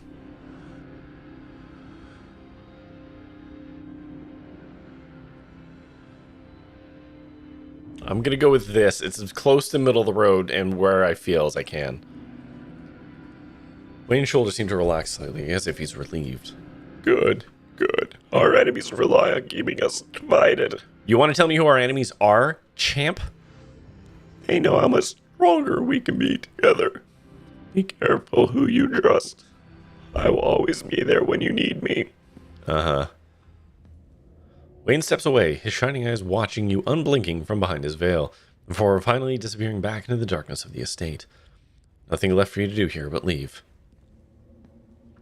You make your way back to where you woke up and slot the handle into the secret door of the wall. It twists, and the door pulls back, and you stumble through the closet and back into your bedroom.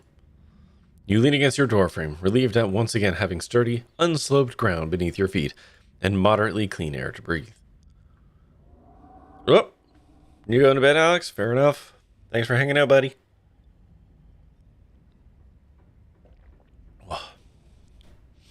The estate has gotten to you. After the events of this morning, your body burns with a ferocious itch to leave this place behind, to be anywhere but here.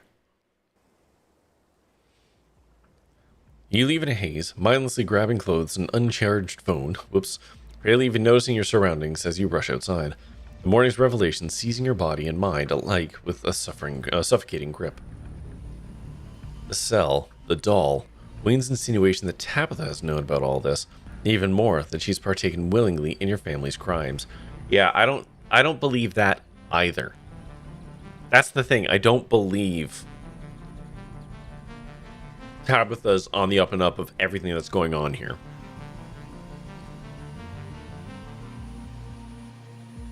I mean, if she is, she has an amazing poker face. Not only that, but that she has designs for you. Is it true? See, that part doesn't make sense. Because in the other playthrough, this is, I guess, Insider Baseball. In the other playthrough, we bring Tabitha with us to the vision. And the whole thing is like the sins of the father, or the fear of the son. And Tabitha's like, no, get fucked. Whereas we paid that price.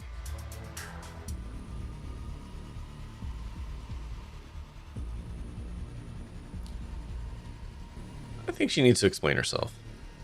There's nothing else that can possibly ease the growing pit in your stomach. If she can't explain all this, she better have an explanation. Maybe it's time to confront her and see what she has to say for herself.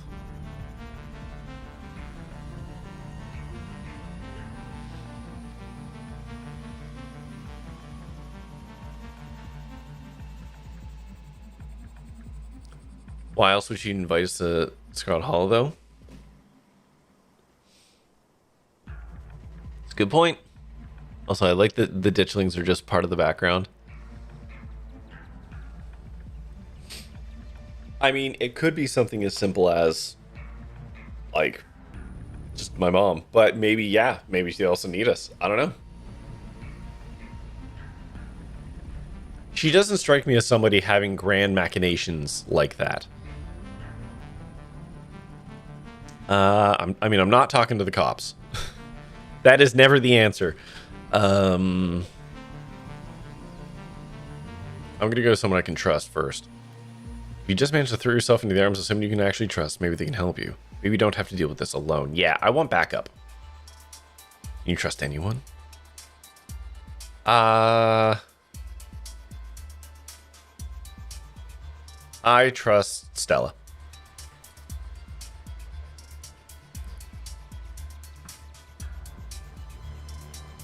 I don't have to justify anything. Maybe she's just as manipulative as we are. Exactly. That's the thing. Who's to say? We will all find out in the end, I guess.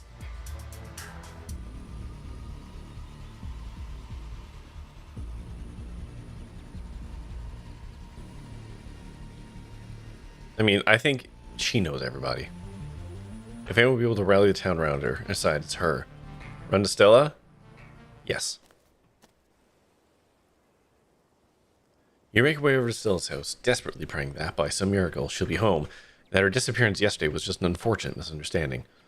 Maybe she just needed to get out of town for the day. Maybe she was chasing after some rare cryptid that was spotted by someone on one of her message boards. Or Legacy, which... that's my thought is... I don't know if Tabitha's in on whatever supernatural bullshittery is going on here, so much as she feels an obligation to try and keep the mind going, to keep the family name going. I think that stuff weighs very heavily on her. Does weigh heavily enough on her that she would get into all this weird spooky shit? I don't know. It feels very out of place for her. And maybe her phone was just broken or off. The possibilities of Stella being here, unharmed, are practically endless. And the possibility of something bad having happened to her is so small. Something bad is just one little outcome of in a sea of potentialities. You knock on her door. It gently creaks open. The same as yesterday. And the house is quiet. The same as yesterday. And you know in your heart she isn't here. Fuck. You wander back to Main Street, your mind racing to find someone else to turn to, or perhaps somewhere else to go. Where could you possibly turn to next?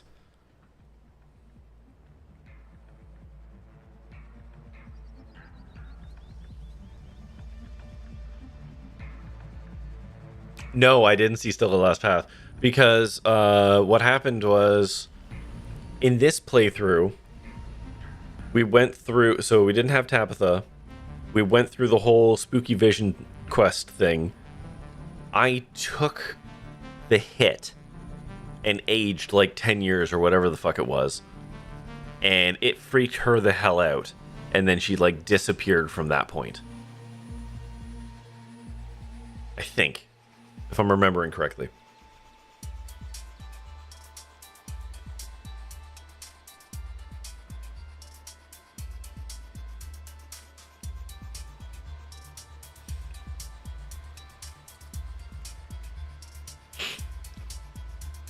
What happened in chapter 4?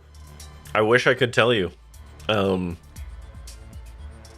details of chapter 4 are fuzzy to me because I played chapter 4 December 13th of 2022. The VOD is on my YouTube if you would like to rewatch it. I didn't. I should.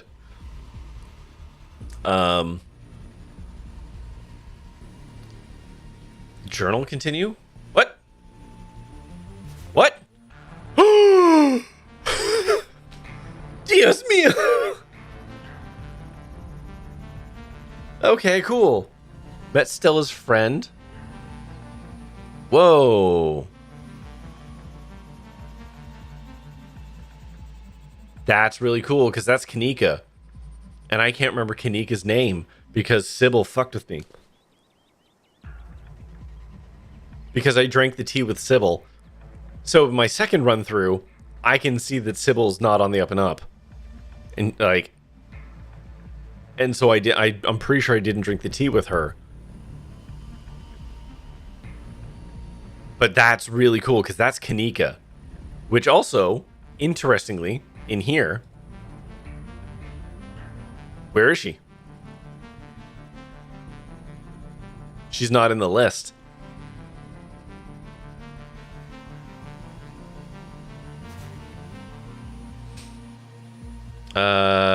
Let's see. Road with blanketed the mines. Yeah, Kanika's been removed. So is Kanika the witch then? Interesting. Does Kanika know she's the witch? Interesting. Okay, Thursday major. So Wednesday major decisions. Met the pastor. Big pumpkin thing. The strike. Met the dog. Creepy pastor. Dinner at Reese's. Sacrificed unknown years of my life to exercise the spirit of Charles Shaw Jr. And my great-grandmother murdered. Oh, shit. I made plans to talk with Sybil about the goings-on of tea tomorrow. Okay. So, on Thursday, Stella's disappeared. Ran to Avery on the way to town, invited him to help look for Stella.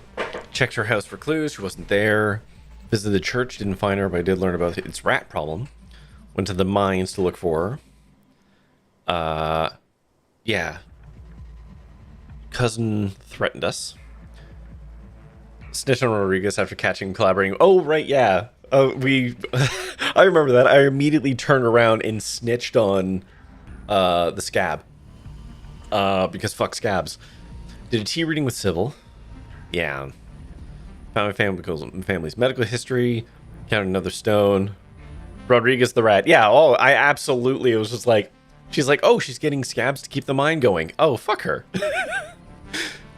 In this playthrough, I'm not a huge fan of Tabitha. In the second playthrough with the Mystic Animal Talking one, I am kinder on her. Because I wanted to see the differences in them. Reese realized his mother was poisoning him, transformed into a monster. I helped her dart him, and I was unable to find Stella. Fuck, the missing Kanika thing is so fucking cool, though. Thank you for letting me know about that. That was so cool. Okay. Evolving into a caravan put them in danger. Okay, what am I going to do? Interestingly, Avery wasn't on that list either. I guess I didn't build enough affinity with them.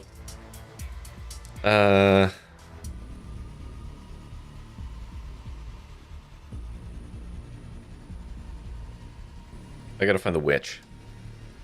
Now isn't the time for unnecessary confrontations. Wayne told you to find the witch, and he notably didn't tell you to take this to Tabitha. Only you have no idea where to even begin finding this witch, or for that matter, who she, you assume she's a she, could possibly be. Think harder, boy! But the harder you think, the more easily the answers seem to slip away from you, as though you're trying to grab onto dry sand at the beach. You can only hope that the witch Wayne spoke to of will reveal herself in time. Would it be a spoiler to point out somewhere else that Kanika was missing? You mean in here? Or in the flashback? Because I did notice in the flashback that something got skipped over.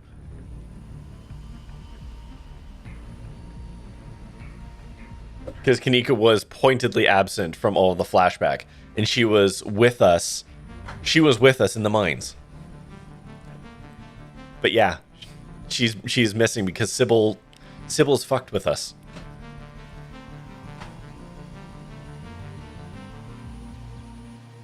Okay. Alright, you know what? Fuck it. We're gonna go find Tabitha. The events of the morning beg for... We're assuming it was Sybil that fucked with us? No, it was. I'm certain it was. Because, like, we absolutely... Because we're mystical and all that, we identified when we had intrusive thoughts that weren't ours. And, like, we realized it. So... And the fact that Kanika is missing... You were thinking of the flashback? Yeah. What specifically, Dorado? Because, yeah, I did notice Kanika was absolutely missing from all of it. And she was a major character in all of it. Okay. The events of the morning beg for an immediate confrontation. By the time you notice where your legs are taking you, you're already en route to the Scarlet Mines. You stumble down the road, your panicked thoughts directing themselves like a pointed arrow towards your destination. Things will make sense again, just as soon as you get to where you're going. There are no picketers outside the mine today. The only sound is the constant low industrial clanking of unending productivity. The only sound of life, the slow-moving machinery beyond the rickety chain-link fence. The Scarlet Hollow mines are ticking along, as they always have. There's nothing here to stop you from seeing your cousin. Here you are. Oh, I need to close my vent. It's getting too warm in this room. Hold on. There we go. Here you are, outside your cousin's office. The only thing left to do is to go inside. Knock first. She didn't like when we burst in last time. You wait for a moment. What is it now? Come on in. Well. You enter your cousin's office to find her seated at her desk, shotgun in hand, cleaning its mechanisms with focused intent. She's taken it down from its place on the wall. It wasn't just a particularly threatening decoration then. It's still in working condition. But your cousin isn't the only person in the office today. Stella is here too. Stella, who was missing all day yesterday. Stella, who you tore up most of Scarlet Hollow to find. Standing here like nothing happened. Well, she does look like you just caught her shitting the bed. Oh, hey, it's Corey. Hello, you're here. Yes, Stella, my cousin is here to bother me at work. It's not exactly a surprise. Don't be weird. There's a weird energy in here, an eagerness in their eyes, like circling cats eyeing what they hope might be a particularly stupid mouse. Don't make any sudden moves. Stella darts across the room, turning the lock on the office door and slamming the bolt shut. What the hell are you doing? I'm doing the plan? The plan that we talked about? The plan? Stella, Jesus Christ, it's too early for this. I told you I had everything sorted out. There was a timeline. Oh, come on, Tabitha. Your version of having sorted out was so convoluted. You gotta learn to seize the moment. Oh, cool. Stella's evil too? And in this moment, Corey's right here, alone. And you say we needed Corey, alone. So this is perfect. We're just gonna have a talk, okay? So go ahead and sit down and we can sort everything out.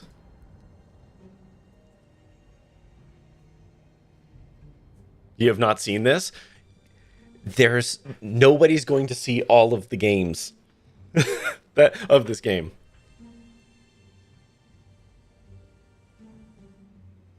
No, always the street smart option. If I don't talk, like, then what? Tabitha's gonna shoot me? Great way to start a conversation.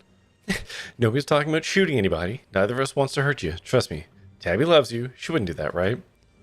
That's not up to me. That's up to Corey. Okay. Well, that's not going to make Corey feel much safer, but it's okay. Let's all ignore the gun and pretend we're just having a normal chat so we can all get on the same page. You've played the chapter like 8 times? Yeah, but isn't... Just right, there's 950,000 words of branching dialogue in this episode. You would have to... In theory, you could see every possible part of this game. But it would take a while. Because that's what this is all about. Once we tell you everything, I'm sure you'll get it. And we'll all leave this trailer closer than we've ever been. I promise. God damn it, we're really doing this, aren't we? Okay, sit down.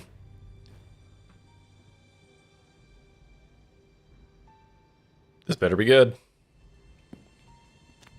Behind you, Stella drags another chair towards the door, propping it under the handle. Sorry, just making extra sure we don't get interrupted. Tabby, do you want to... Trying to talk to Corey was your idea, Stella, not mine. You take the lead. Okay, so, Not so easy, is it? That's how I felt last night, too. Yeah, where do we even start? Okay.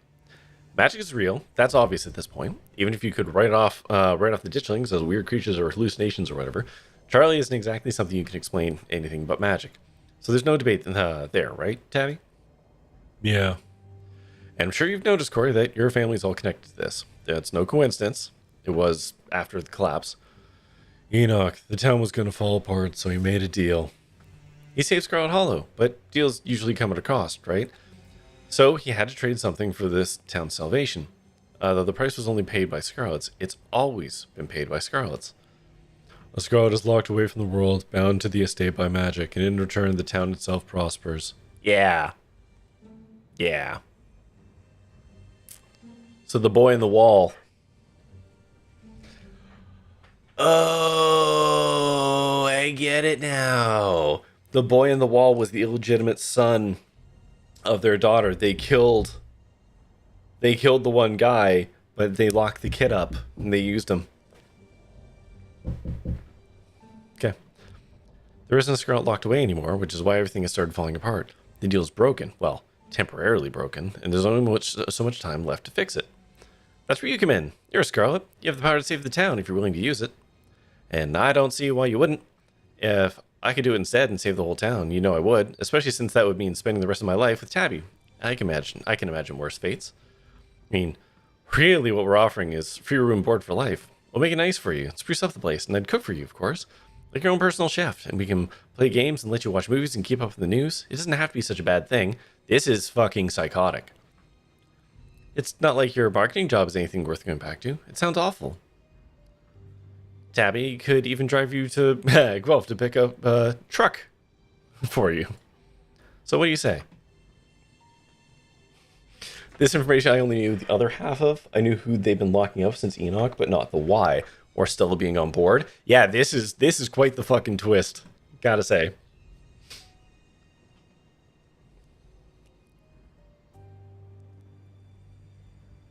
Okay, Stella, how do you know?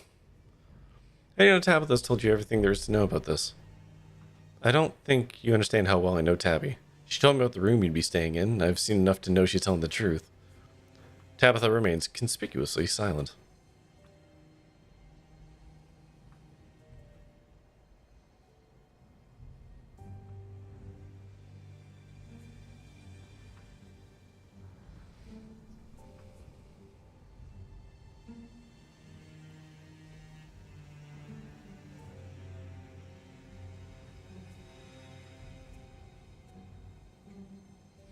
So because you didn't find her in chapter 4, she went to find Tabby? Yeah, maybe.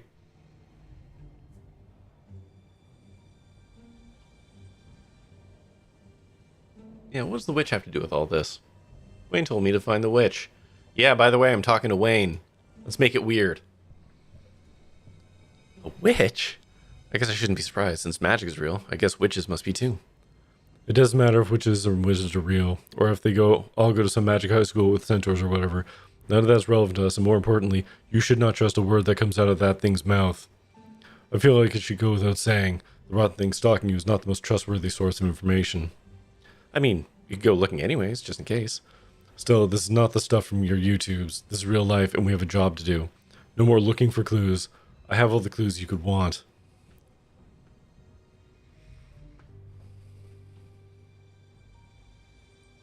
How does Wayne fit into all this?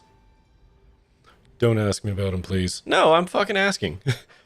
It's okay. You can say more. We're being honest now, remember? That's how we build trust.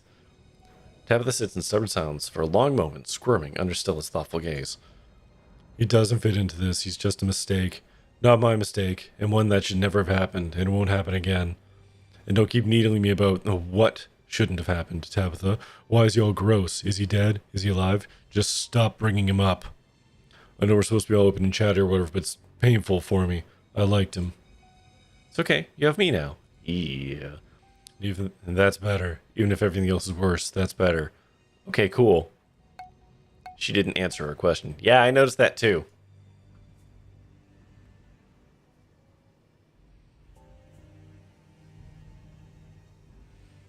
I'm trying to skip out on these ones because they seem more inflammatory to this. Get rid of this, Stella. You know this is wrong. You can tell she sugarcoated it for you. You really think she's stupid, don't you? She's not stupid. I know this because I know her. There's a reason she's been successful in life. And it's not dumb luck. It's determination, the ability to change and adapt to what needs to be done in order to keep succeeding. That's what she's doing now. She knows I've been honest with her, and this is what needs to be done. Isn't that right? Yeah, it is. I'm sorry. I know it must feel like such a horrible thing to ask of you, but I care too much about this town. Everyone I know is here, my whole life. You didn't even need street smarts for that one, yeah. I'm sure if someone else asked you to protect your city, including everyone, you would see the way I feel, right? Okay, can I get one more in before the ads? I've seen the room. It's not exactly a luxury suite. That's where I come in. You can do a lot with a small space these days. You know, tiny living. It's a trend right now. See? It's trendy. We're going to do better than Tabitha's older relatives ever could. This isn't some kind of divine punishment. We care about you. We want you to be happy. We can get you a plant. I've heard those are good for air quality and morale. Because we're nice, we care about that stuff. And maybe we can move you to a bigger room eventually once we've done some work on the place.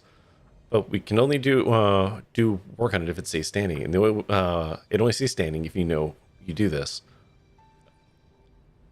There's something Tabby ain't sharing. Oh yeah, no, Tabby is not on the up and up here. Okay, hold on. Ads are about to start, so we're gonna park here. And we'll be right back in 3 minutes. Oh. Found a broom. Swing it by pressing X. Which one's X? That one. Fantastic. Now, excuse me real quick. Fuck these. And this. And this. Disrespect your surroundings. I'm gonna keep doing. I know this is gonna come back to bite me. Like, I know it is. 12 seconds later. Aw, hey cutie.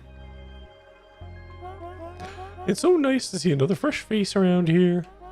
I'm the famous Kendra, guardian of the afterlife. It's my job to determine whether you've been good or bad. Oh, I'm sorry that you died, and all that, by the way. They just make me so sad. This over here is the door that leads to the palace. Those Loudon Palace experience never-ending bliss. And good, I'll let you inside. And this door leads to outside of the palace. You really don't want to be sent out that door. Enough chit-chat. Let's take a look at your life. Wow, I'm having a really good feeling about this one. Pip, can you please prepare the palace door for opening?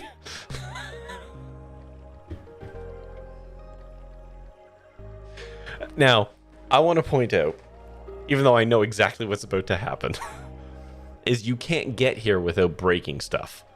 I mean, I wasn't on my best behavior. I get it. But even still, I'm just pointing out, there was no way to avoid some level of destruction. Well, I guess that settles it then.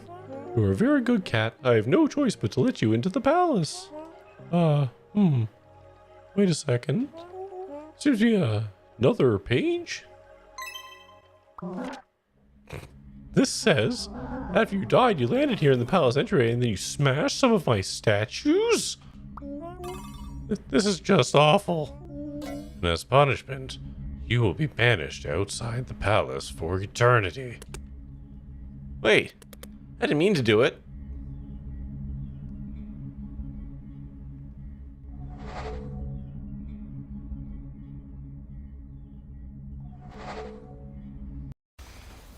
Alright, vehicle bay.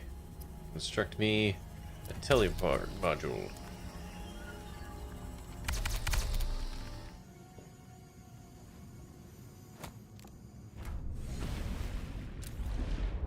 There you are. Missed it. Yeah, let's try that again.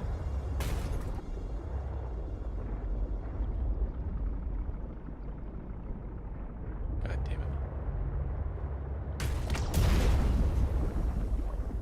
It broke. Okay. Alright. It's fine. Is there anything... I know it exploded. Can I reclaim any of the parts? No. Okay, we're back to this absolutely buck wild fucking conversation. Why don't we just don't go through with it? Leave town, let whatever happen happen. We can't do that. The speed of Still's response is almost alarming. We can't. If we give up, the town is ruined. Done. Yep. Goodbye, Scarlet Mines. Goodbye, Scarlet Hollow. No jobs means no one can stay. Not unless you're willing to live off the land like some kind of freakish hill people. But even ignoring that, no one can leave. My parents, that's why they died. That's why Vivian went out the way she did. That's why everyone who leaves this town is met with ruin until they eventually drag themselves back, destitute, with their mistakes trailing after them. If they ever make it out in the first place. But if we make the town a nicer place to be, if we bring people back, people won't have to leave. Okay, Tabitha, why don't you volunteer? The deal doesn't mean the mines run themselves, Corey. This is how it works. One Scarlet to run the mines and one to shoulder the other burden. Neither of us is getting out of this with all of our freedom intact. You know that. And what if I say no? Do you let me walk out? I don't think you should say no. Not because we'll do anything. That's not a threat. Just because I don't think there's really any other options for you. Yeah, if you try to leave town, you're not going to get far. Trust me. Again, not a threat. Just reality. Either you do it and the town recovers, or you don't, and the town keeps getting worse. All the while, we're stuck here. Yeah. I wonder, my one timer isn't running. I am still separate, other completely unrelated thing. This timer is supposed to be going. Yeah, Delta 5. I am still raising money for the American Heart Association. You going to bed before I get any more spoilers for this? Fair enough, Holly. Frau was a dick? Yeah, Frau was a dick. I want to say Frau gets better, but I don't think Frau really gets better. Did you take Talking with Animals, Holly?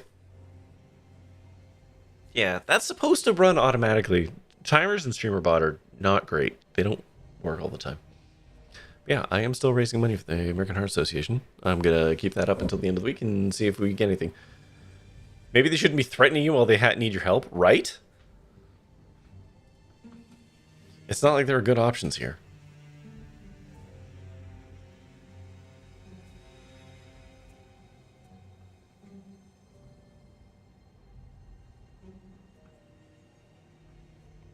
I'm going to be honest.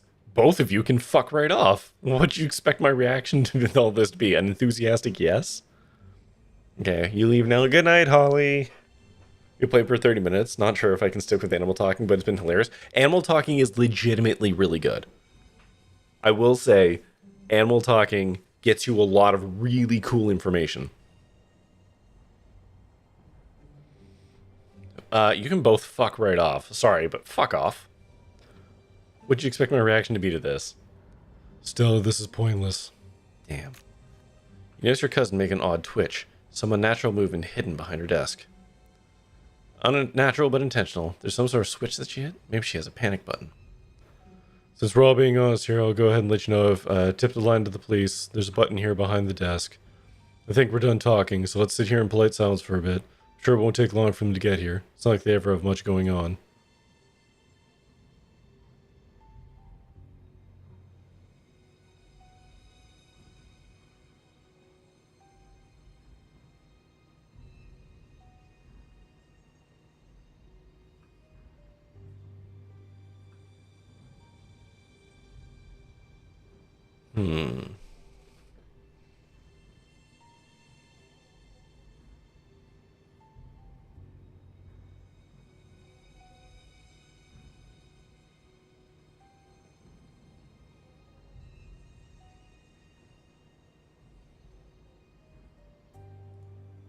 You're hiding something. Because you're not being honest here. Why are you so convinced that Tabby's evil?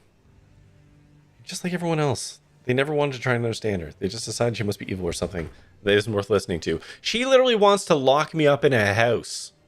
Forever. I listen, Corey. I care about her. Somebody has to, especially considering she's the only reason this town still exists. Because if there's one thing I care about more than her, it's the town I've called home my entire life. Without Tabitha Scarlet, there's no Scarlet Hollow, and I can't accept that. Thank you. No one's ever cared about me as much as you. Everyone treats me like I had the world handed to me on a silver platter. You know, though? You know what was handed to me? This decision. To either be the person who lives in that room, or the person who gets to run payroll. And honestly, I don't see much of a difference. A knock at the door interrupts the unpleasant conversation. Miss Scarlet, permission to enter? Stella, the door. Oh, right, sorry. As Stella carefully, quietly removes the chair from the front of the door, Tabitha motions for you to stand. Miss Scarlet, what seems to be the problem? My cousin is harassing me to the point that I fear for my safety. Isn't that right, Stella? That's right, and he's trespassing too. I think it would benefit the health and safety of Scarlet Hollow if you took Corey and gave him some time to cool off. I don't think the Mountaineer agrees with him. I knew it. Always had a bad feeling about you, Corey. Don't try anything, I'll make this easy. You have the right to remain silent.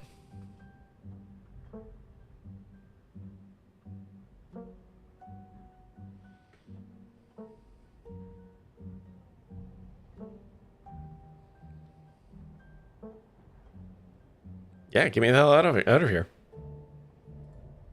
You really do have some loose screws, don't you? I won't complain, of course, if it means you're compliant. Anything you can say will be used in court of law. Yeah. David Franklin whips out a pair of handcuffs, tightening them quickly around your wrists in a smooth police academy maneuver. What a wild branching choice result. Yeah. Oof. Yeah, the fact that she's still sitting here polishing a gun is, something. Sorry, Cara, but it's for the best, okay? We'll make sure to come get you before the funeral. But just as the cuffs click into place, the officer's radio crackles to life. Franklin, pick up already. We ain't got all day, boy. Sheriff, apologies, sir. I was just seeing up to a situation at the mines. Let's go tipped to the you-know-what. It's all resolved, though. Now I have Corey in custody. That's nice. No, we need you up in the farms pronto. Got ourselves a possible 187 brewing. They're talking about a possible murder. 10-4. Wait, a 187? That's a murder. Man, we've been over this before. Please stop listening on police frequencies. Alright, kid. I don't think I've got time to take you to the station, so you'll just have to cool off in the back of the squad car. Wait, no. You've got to be kidding me. You're going to take my cousin with you to an active crime scene? That's not why I called you. You can't put my cousin in danger. Do you hear me? I have found the loophole. Oh, Tabby, if you think I'm not gonna get my ass killed to spite you, you don't know me very well.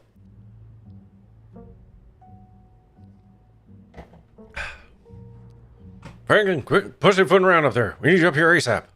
10-4, Sheriff. I'm afraid we gotta go, man. Of course, the threat to the safety of the town is my duty to make sure that threat is contained. This could be good. The handcuffs aren't great, and being in the back of a cop car doesn't exactly sound like your element. But it's better than here, a confined space with 3 people and multiple guns. Getting away from the people who want to lock you in a tight room for the rest of your life seems preferable. You can figure out your escape later. Then I'm coming too. And I'll be taking my own car so you can't stop me. I I'd highly advise you don't do that, ma'am. Your advice has been taken into consideration. There, I considered it, and I'm going. I don't trust this. Stella, stay here and man the fort or something, or go home, whatever. I'll call you later when everything's settled. Do you think this could be... Their voices go quiet. Toxic Yuri. It's a rare achievement. This is a rare achievement. Toxic Yuri. I love it because it's so accurate. Oh, man. Stella's getting absolutely manipulated here. That's how you get that. Well, there you go. Yeah, fucking Stella... Stella has been convinced by Tabby that this is the only way through. And she does legitimately love the town. Fuck. It's brutal. You're deposited in the backseat, the door slamming harshly behind you. The issue at the mine has been resolved, Sheriff. I'm en route. Franklin starts up the sirens. They blare as he pulls out out of the mines, speeding down the road towards whatever emergency is underway, with you in tow. This is possibly one of the few times he has ever been able to do this, and despite his sunglasses and stiff demeanor, there's definitely an excitement in the way he cruises around the treacherous mountain turns. As the car pulls up to the farms, you feel it again. A tingling at the back of your skull, an urgency, almost like a hand pressing you gently forward, with the threat that it might become more forceful if you don't comply. Ah, this is the estates, this is where another one of the things is. Like so much crying that can only stop if you tend to it.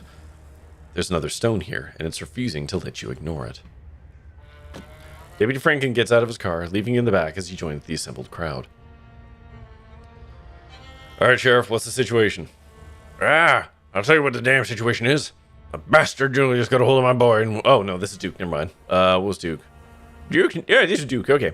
I'll tell you what the damn situation is. That bastard Julius got a hold of my boy and he just won't let him go. There's a kidnapping and your fellas better get in there and shoot that rat bastard shit's name before I do it myself.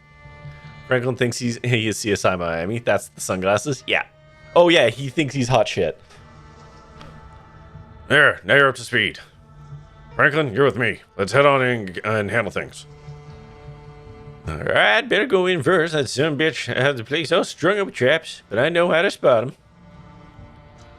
them. Mr. Calloway, it might be best if you stay out here with your wife and me. This is police business now. Yeah, and as far as I see it, it's family business and always has been. Whether or not you finally decide to get your sorry asses out here is finally do something about it. It's your fault he was ever decided to take it on himself to go investigate what happened to Big Betty. All because you didn't listen. That's right. So now you owe me. I'll bring up the rear if that makes you feel big, tough guys. But you can't stop me. Not while my boy's in trouble. Gretchen is gone? Yes. Gretchen is gone. In this playthrough, yeah. So, in this playthrough, we still have Duke. I mean, we found Gretchen. We put Gretchen out of her misery because some very bad things were happening to Gretchen. Yeah, I hear you. Your boy's in there. He wants to be some mind. I understand that. But don't go making more problems than we already got. You hear me, Duke? Leave the gun with Irma. Fine, here. If something happens to me in there, you know how to use it. And you'd best use it. Please try to refrain from making threats of violence in front of officers of the law. You fellas better go get our boy back. Without another word, the officers split up. Derrickson heads for the squad car, while the three men start up the hill to Julius's shack. Irma stands on her porch, clutching the shotgun and watching the other house intently. Hey there, Corey. Sorry you had to come along for the ride. I'll have you back at the station soon enough. Sounds like this won't take long to settle. In the meantime, I'll keep you company. The thing calling out to you is starting to lose its patience. You need to find a way out of here before it gets angry.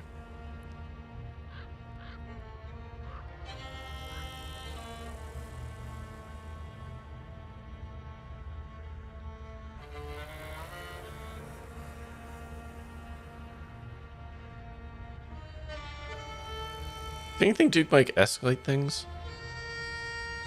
Oh, I'd bet on it. But it's not me who makes big decisions. Sheriff Hugsby always has fun to say. I suppose Duke made a good point about those traps. He doesn't know them better than any of us. Maybe he winds up being more useful than not. the very least, he won't be pissed at us when things don't go the way he wants.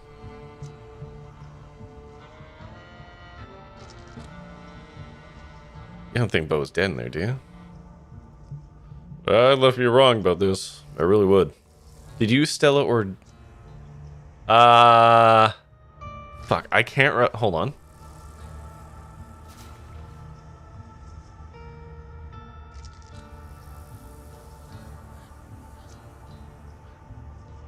I can't remember if it was me or Stella. One of the two of us put down Gretchen. I can't remember who it was. Oh, but Bo's a big man. Hard to keep a big man like that from moving around and making a fuss. We've seen a whole lot of nothing going on up there. Sounds like I did it. I might have, yeah. Still's the grave, if you pardon the expression. I haven't done anything wrong. Oh, I'm sure you haven't, but that's why we're going to bring you in to answer a few questions, so we can prove as much. And if we see you really aren't a threat to the town, then we'll let you go, and that'll be that.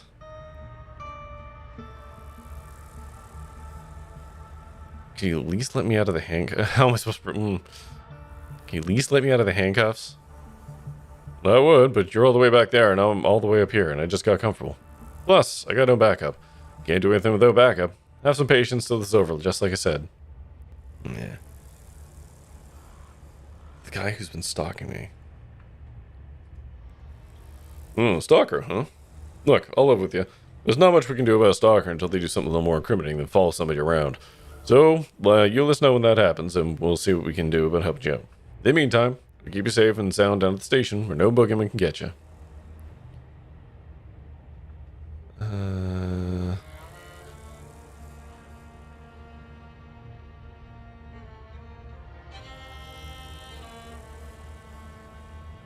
Give you $100 you let me go right now. I don't think that is going to ingratiate me with him. You know what? I'm just gonna say the fucking wild thing. I have reason to suspect that there's a cursed stone here that holds some kind of ancient, possibly evil magic. Magic stone, huh? What, like a crystal? Crystal meth, maybe. I suspected Julius, might be a tweaker. He laughs at his own unfunny joke. There's a sound coming from the house on the hill, shouting, angry and panicked. Just the worst cops ever. They're small town cops. I think this is the entirety of the police force. So yeah, they're not going to be good. I mean, you know what? Let's give some credit where credit is due. In terms of proportional representation on the police force, they're 1/3 people of color. That's something. That's impressive on paper, I guess.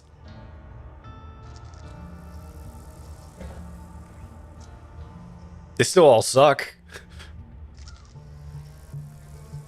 A frantic voice crackles over the radio. Derek's a man down, the sheriff. Oh no, this Franklin, sorry. Derek's a man down, the sheriff is down. Oh, what'd I tell him? I told him to be careful and follow my lead. Now look at him. Mr. Calloway, if you could please clear the line, let Deputy Franklin give me a proper status report. Deputies are breathing. And do you have eyes on Mr. Tremaine and the hostage? We're on our way to the basement now, sir. Yeah, you best be careful, meathead, if you don't want to end up. You hear an ungodly noise over the radio, a gunshot, and then static. Franklin, report. IRL small town cops better than this. Like, at least 5% less awful. Yeah, but that's a low bar. That bar is buried in the ground. There is only silence. Oh, damn it, Franklin. Deputy Derrickson hesitates briefly outside your door, as if hoping someone might leave the farmhouse without his getting involved. After a few seconds, he's heading up the hill, yelling something to Irma. And then a figure appears outside your car door. I mean, say what you will. Wayne's got my back. I don't trust him either. I don't trust anybody. Fuck. So Tabitha's thing does feel like it's out of desperation rather than desire. That's the one thing I will say, as gross and horrible as it is. I don't think Tabitha's doing it for power. I think she's doing it out of obligation. For whatever that's worth, you know.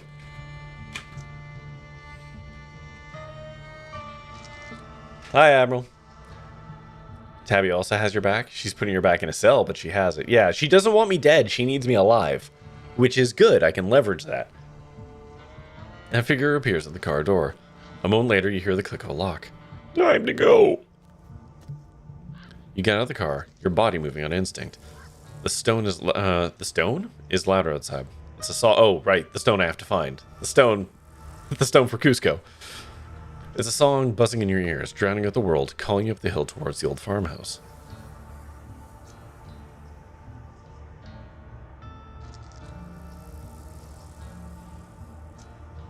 I don't think I can stop myself. That's how you're able to sputter out. The buzzing drowns out your words. You can almost feel it's pulling, your feet aching to move. But you have to. I'm sorry.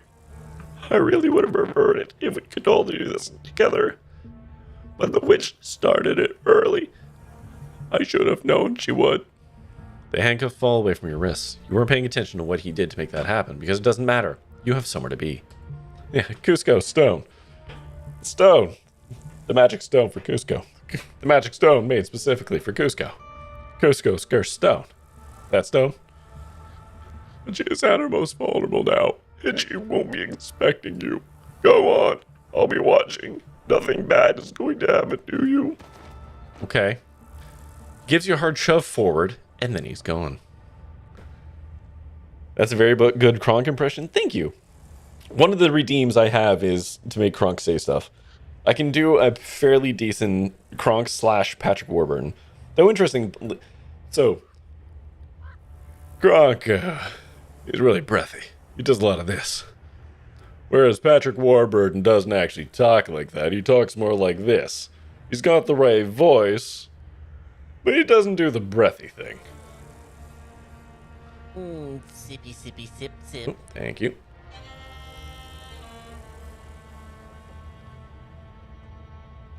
Hey, what the hell just happened? Was that Wayne? You don't have time to respond to your cousin. Today's event has already begun. And yet you're interrupted by yet another car pulling up to the scene. Dr. Kelly. Tabitha, or McCory, I got paged by the sheriff. I don't know. What was her voice? Just low, right? What the hell's going on here? Where are all the cops? The talking is just noise. Their words don't matter. There is a humming in your head, almost like a voice, one you can barely make out. But you know it'll be clear the closer you get to the stone. You start wandering up towards the farmhouse at the top of the hill. Hey, I'm talking to you. Oh, come on. He's headed to Julius's. But you continue forward. You barely even notice your hand slipping over the doorknob. And now you're inside. Woo! Fuck!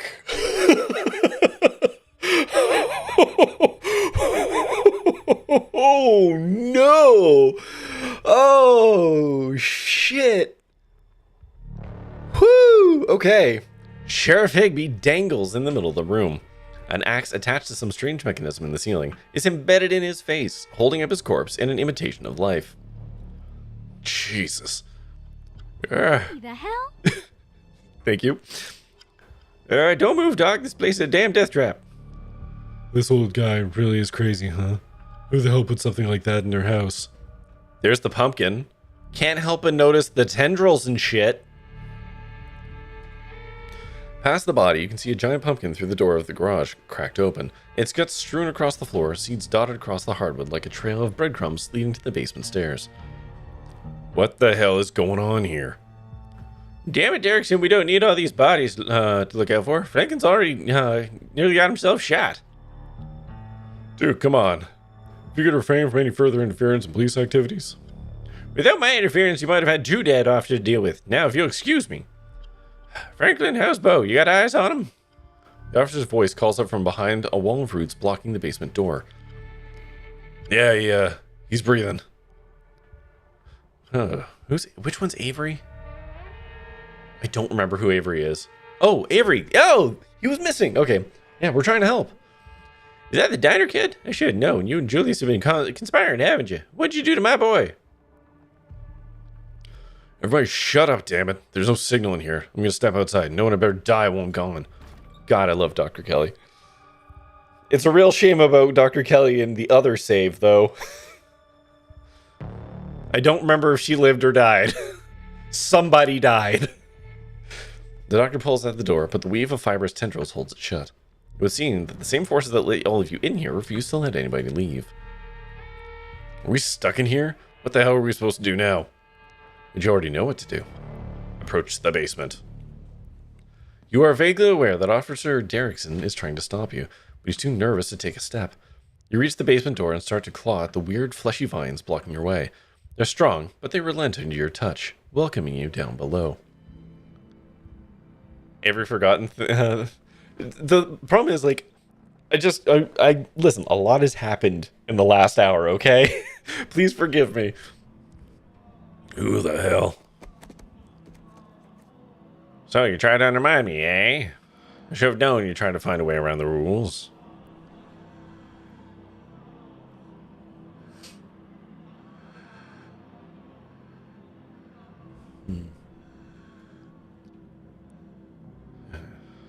You've trapped the town. This isn't what any of us wanted. You should nullify the deal before it gets any worse. It's just unhappy. I didn't think something like this would be so opinionated. I have a plan to placate it. If it wants a less broken body, it can have one. Then we'll see if it still feels cheat enough to hold a grudge. It's not too late, Enoch. You can let Eddie have the baby, and your family can go back to normal, happy and unburdened. I'll clean everything up. It can be like nothing ever happened. I'll even leave town. Manipulative hag. That's what you think. Oh, that's what you wanted all along, wasn't it? The whole ordeal was just an opportunity for you to have access to it. I know better than to hand an ounce of power to you over to you, Verna. Okay, so Verna's the witch, yeah. Hey. Everybody still alive? Tabitha coughs. I think I broke something. Yeah, my damn ribs. Why do you have to wear such heavy boots?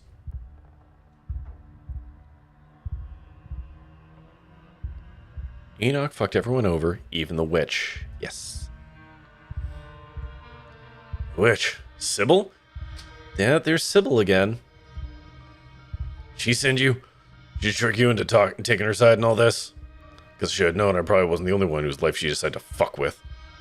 But that all ends now. I'm in charge here. Oh, you haven't seen this with Tabby? I'm in charge here, and I'll get what I was promised. Hey, man, calm down. It's all good. Let alone hostile Tabby? Yeah, I know, right? Oh, dear. Oh. Huh. Your vision finally focuses, and your mind is once again your own. Avery watches you furtively from across the room. The man, Julius, holds a gun in a silent threat. Franklin sits hunched in the corner, his expression icy and unreadable behind his glasses. And in the corner is Bo. Aw, poor Bo. Something is attached to him, the source of the awful noise. It stutters with pained inhalations. Bo is still breathing, but he doesn't look well. The stone brought you here and stuck you in the middle of another nightmare. Corey, we can't get you. The door shield's shut. Even as she yells to you, her voice is faint, barely audible behind the now thickened roots and vines that block your escape. How's boy? How's Bo? How's my boy? Let's bring the Scarlets up to speed, Julius. They look a little shell-shocked. Where do I fucking begin? Alright. So the witch, I caught her doing some shit she shouldn't been doing, and she offered me a deal if I kept it to myself. I always wanted to raise a boy of my own. God never saw fit to give me the chance. She gave me the means to right that injustice. Only it obviously didn't quite go the way it's supposed to. Callaway's interfered, just like always. And so I had to hatch him earlier than he was ready, and he came out hungry. Too hungry for me to handle. He kept trying to get at me, so I had to hole up down here. Been stuck since fucking Wednesday night. Damn roots won't let me leave, and they've clogged up the drain, so I haven't been able to call that witch again and get her to make things right. But I'm a man of preparedness. Figured I could wait it out until Bo here decided to trespass. Guess he lost a tussle with my boy, and two of them wound up down here with me. That about sums it up. Guess in the end, it's only fair. A son for a son. And a birth ain't ever pretty, is it? It's not like doing the old-fashioned way. It was all sunshine and roses. Just hope he winds up looking more like a person when he's done cooking. So, what? We're all supposed to just wait around here until he's done or something? I don't give a shit about your story, Tremaine. None of that's reason to shoot a cop. I always pronounce callow as if it was rhymes with tallow. Or tallow? Tallow? Callaway? Yeah, Franklin, read the room. Yeah, he's a cop. I didn't even hit you, you fucking pussy. It was self-defense. Castle doctrine. What the hell are you talking about down there? What are you doing to my bow? Calm down, Callaway. We got this situation under control. Just let us talk it through.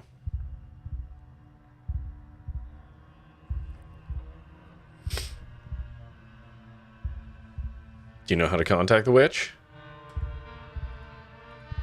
Of course I fucking do. Think I'm some sort of idiot who makes a deal without some way to get out of it? Not my fault that things went shit before I could call her up. Actually, I tried, but the only means of contact I got is that faucet over there.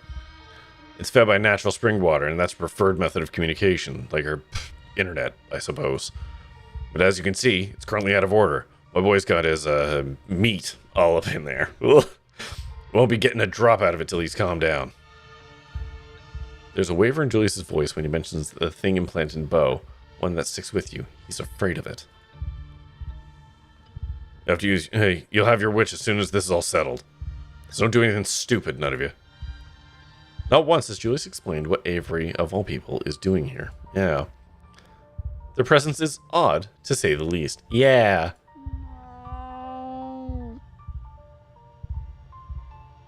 Okay. The conversation is interrupted by Bo shifting uncomfortably as the creature lets out her guttural moan. That's my boy. Enough of this bullshit. Somebody help get this axe down. I'm not letting some damn tumor stop me. You sure, Duke? What if it triggers another trap? There's the sound of something being torn free from the wood, then hacking at the vine-like tendrils blocking the doorway. But no progress seems to be made. For every piece severed, another grows in its place. Ooh, chapter 5. What traits and romance did he go for? Well... Hi. Elijah, hi. This run is a keen street smart run, and I was romancing Stella. That has gone. I'm gonna say that one is soured. I think that's a way to put it. Bo writhes as if he can feel it, his face twisting with pain. And in a mirror to his suffering, the house groans angrily as the meat nestled between its walls constricts. This thing, threatened, is tightening its squeeze. Duke needs to stop if he doesn't want his son to die very soon. Want to bring the whole damn house down, Duke? A string of desperate curses from upstairs, but the axe doesn't stop swinging. This was supposed to be a stellar romance? Yup. Yeah. Yeah, I don't think I'm gonna get to smooch anybody in this particular save. Bo squirms with the discomfort. The baby seems to be digging deeper. If you want to save Bo, you have to stop swinging the axe. It's killing him. Shit. God fucking damn it. Yeah, I don't think that's happening. Yeah, no, I don't think I get to smooch anybody. I don't know, maybe Avery? Or Kanika if she shows back up? If I'm allowed to remember her? Perhaps? But yeah, no. I think a lot of the smooching has gone by the wayside at this point. The frenetic, hacking stops. Yeah, you got 5 minutes, Corey, here.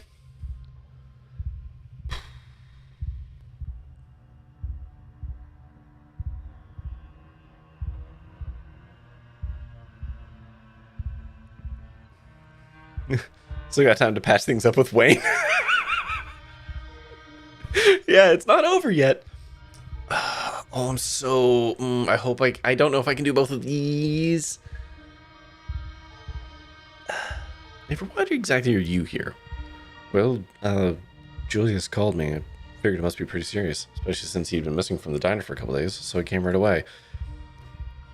The kid knows about plants, and my boy's still technically a plant. Of course I called. Figured there was some solution, like, I don't know, give them some less alive fertilizer. How do you know these people, Corey?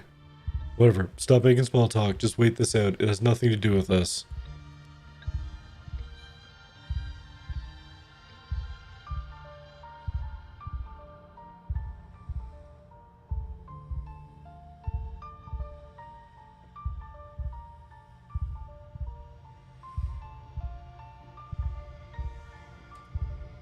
Julius, you went to all this trouble to make it so you wouldn't be alone. But Avery came as soon as you called, so are you really that alone? What the hell would you know? You don't fucking know me. And you were trying to tell me that this boy I've bled over for months is less important than a kid who's got a family already? Place to go back to, people who care? Avery don't need me. The kid's nice. I need somebody to stick around for.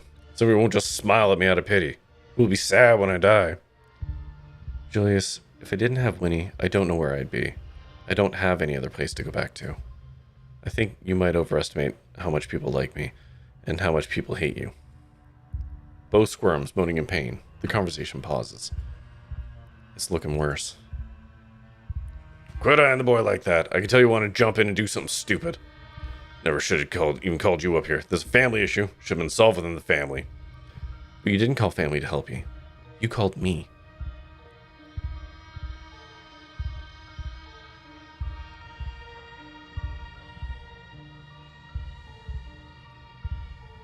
Julius is much worse off now. Yeah, I would agree.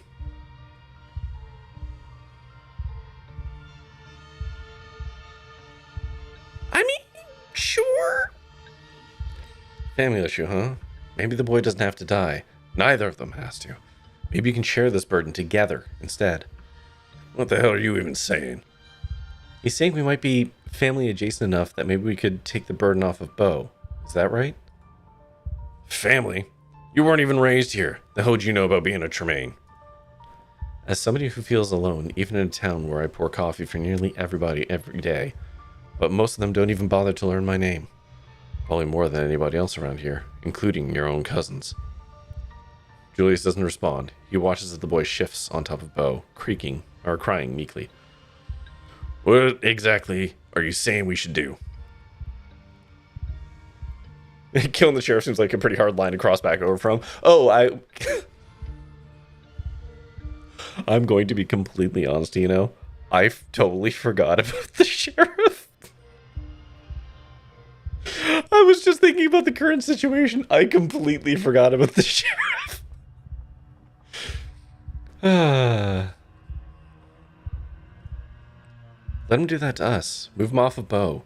See if he'll come willingly, and hopefully the two of us could manage it better than he can all on its own, especially if we're not fighting him every step of the way. Can't feel nice to be attached to somebody who doesn't want you. Shouldn't he know he's coming into a world where people care about him? Damn it, kid, you're making it all sound queer. If you want to raise a kid right, you're going to have to soften up sometime, old man. Julius crosses the room, kneeling by Bo and the half-formed thing curled up on his chest. It immediately reaches out, grabbing desperately at him. Avery intercepts, taking its translucent hand and holding it gently. He could kill us. But it's too late for doubts now. It started. You can see the tendrils dislodge from inside Bo, and he whimpers, seizing as they slide from underneath his skin, transferring to both Julius and Avery. Thank you for not illustrating that frame, Abby. Told you, he gets it. Jesus, fuck, this hurts. It certainly looks painful, but no blood seeps from the wounds where the boy's greedy appendages have broken through, not a drop going to waste. The boy, in contrast to the pained grimaces of Julius and Avery, seemed to finally settle into comfort, falling into something like sleep as it nestles between its donors. That was disgusting. Is disgusting. Somebody should have just killed that thing. It's not even human. Tabitha, I swan to John, I will kill you and myself. I will bring this down in a pillar of flame and salt. Shut your goddamn mouth. Convince two outcasts to work together to save a life. That is another rare achievement. I am making choices in this game. Also, I don't think I'm going to get to smooch Avery. I'm just going to say, I think we've lost that one too. As the thing's panic fades, the vines blocking the door slacken. The house groans unnaturally, straining under the weight of the relaxing meat of the creature's womb. The faucet in the corner of the room, finally unclogged, bursts to life, and the water pours out onto the dirt floor. You wonder which? Well, here she comes. That woman is the literal last person on Earth I want to see right now. hurts. Somebody. Doctor. Holy shit, it worked. The kid's alive. We need a doctor. Duke descends the stairs, axe in hand, surveying the scene with obvious revulsion. Jesus H. Christ. Your hands are wet. The water is spreading, pooling around you, making the floor slippery with mud. Duke, stay upstairs. Let me handle this. Like hell you will. That's my boy. He did that too. I'll kill you, Julius. Just, you son of a bitch. Duke lifts the axe, charging through the now ankle-high water. But he has stopped mid-swing. Bo's powerful hand, still strong even in his weakened state, has stilled the axe. It falls to the floor, its thump muted in the rising water. Yeah, hey, can we have a growing situation here. No one seems to notice, even though it's risen past their knees. The doctor comes a moment later. What the hell happened down here? Bo, can you hear me? Am I getting a checkup? I better make some calls. Everyone stay with me. John, we need to get everyone out of here before it floods. Corey, let's get moving. What are you talking about? What flood? None of you can see the fucking water? Nope. Tabitha, I was wondering about that. I was wondering. Tabitha, you didn't hit your head on down here, did you? No water. So, fun fact, you got grandfathered in. They made Chapter 2 Street Smarts, and Chapter 5 is now Keen Eye. But since you have an older playthrough, you get Street Smarts for this one. Oh. Hold on. Sorry, I don't understand what you mean by that, Cap Nerd. Am I not supposed to have both of those?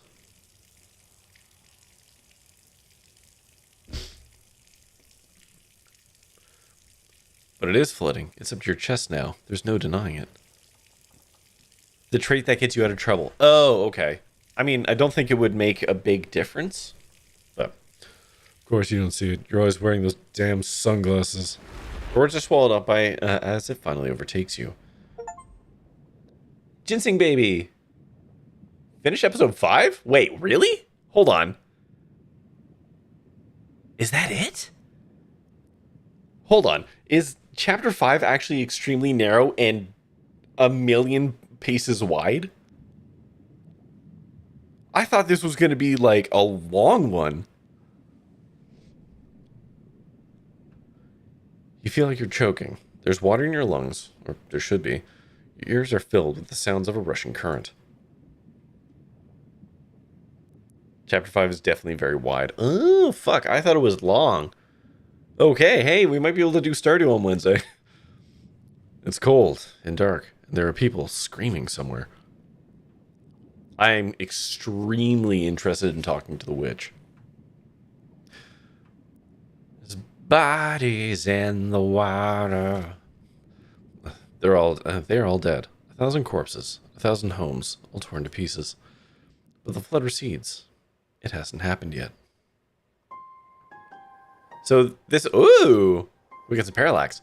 Okay, so this is the unreality stuff again.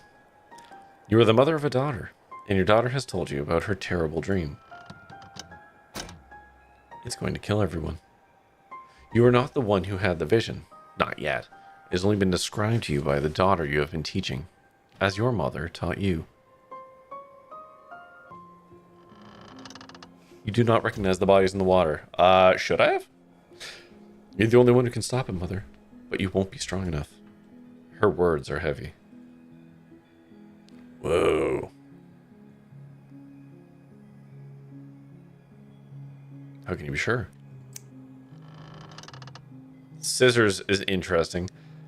It's not a dream. You know I've seen things before, and they've always been true. Take my power, Mother. I give it willingly. It's the only path that leads to anything but death. Ah, I see. You went forward through all the realities to find the one in which you, the Avengers won. And there is but one future. They would live, but you would die. It's not death, Mother. It's a return. And what's one life against 1,000? Oh, fuck off, Spock. Your daughter is confident. She has already decided that this is what has to happen.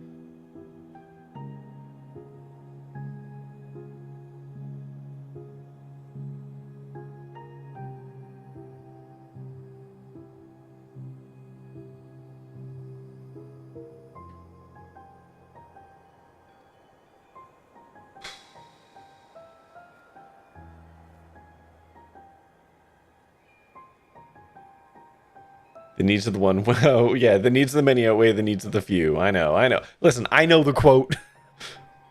Here's the thing. I am the father to 3 such daughters.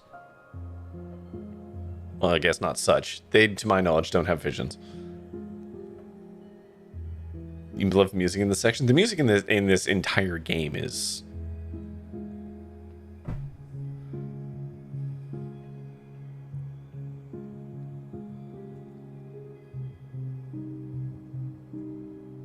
Oh, I got you. Okay. The needs of the one...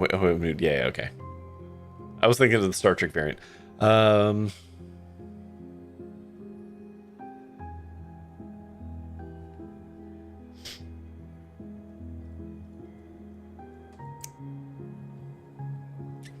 It's what she wants. You accept your daughter's decision. Agency is important. She's not the child she once was, and there's a confidence in her that you have no choice but to respect. You take her back. Her power becomes yours. The flood does not come. The village is saved, and no one ever knows the sacrifice that was made for their lives. No one but you. Years have passed. You outlive everyone you used to know.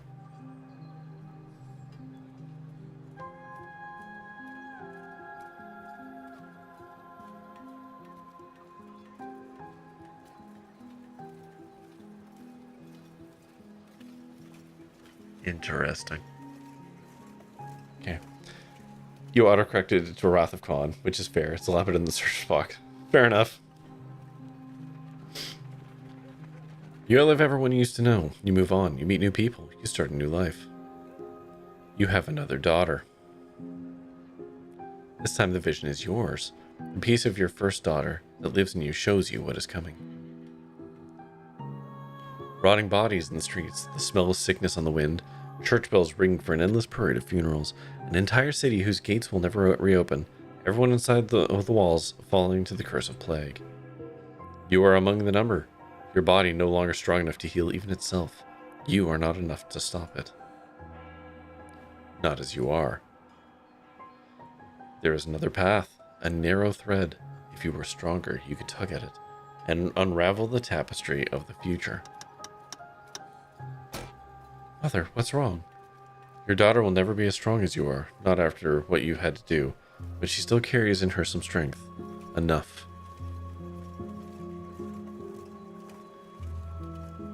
I don't like how there's no option to not do it. Explain it to her. You tell her what's coming. You explain what she has to give up, what you both have to give up. You love your daughter, after all. You will miss her, as you miss your first daughter. She is angry. Even when you try to explain that she will be a part of you, that she won't die, she cries and cries, and she tries to run away from you. Fate is attempting to cut its loose thread.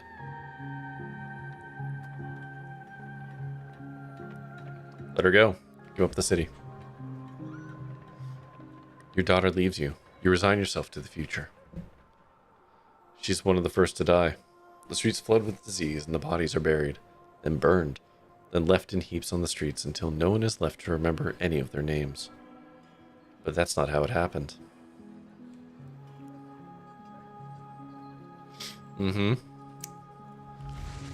So Sybil's gonna do this to Kanika then. That seems to be the vibe. You do not let your daughter run from you. No plague comes. The city never knows that it would have been a ruin. But there's an unhappiness in you. She didn't understand, and what you took of her is angry, confused, restless. Sybil's gonna do this to who? Nice, Eno. Nice. You'll have to carry that with you. It's part of the burden of which you are. Though no one knows the depths of what you have done, over the years, you have not escaped notice. You find yourself in a capital, in a place whose name has changed too many times to count. A war is brewing. The eyes of those who hold fate in their hands are on you, their lips asking which threads to pull and which to cut. And the tapestry is once again revealed to you. The war rages, and it never stops raging. Bleeding that spans generations, children born to die, decades of pain that leave a raw wound on the world. War, it ends before it begins. The few die for the sake of the many. You can get powerful hands to crush those that need crushing, if only you had more power of your own. You call your daughter to. You raise them differently these days.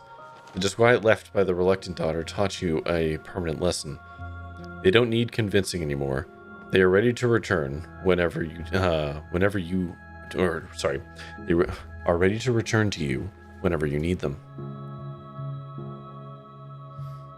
Okay. The daughter joins her sisters easily, and has been trained to do, as she's been trained to do. You are the only one who will remember her sacrifice and her name. A small rebellion is crushed before it becomes a revolution. The people in power are happy. You leave. You don't want to see any more visions of war. You set your sights on a place where there are no kings. And yet, even an ocean away, power finds you. A man with aspirations. Anyone can hold power here. You have been discovered, if they are vicious enough to want it. The hunger in him senses the power in you, and for a time you humor him. You allow him to give you a life of comfort, you and your daughter. You don't see a future where he ever grows more powerful than you can manage. Not until the vision comes. War like none the world has ever witnessed. A fledgling nation devoured in the nest. A man who sits on a throne where none was meant to be. The world under his cruel fist, bowing to its crushing weight. The very ocean stained red by his influence. He is already on his way, you realize too late. You have been too close to him to see it. Your choices have already narrowed. The war is coming whether you strike now or not, the loose thread sticking out from a mass of blood, with you too weak to grasp it. But you have a daughter. You always have a daughter, until you don't.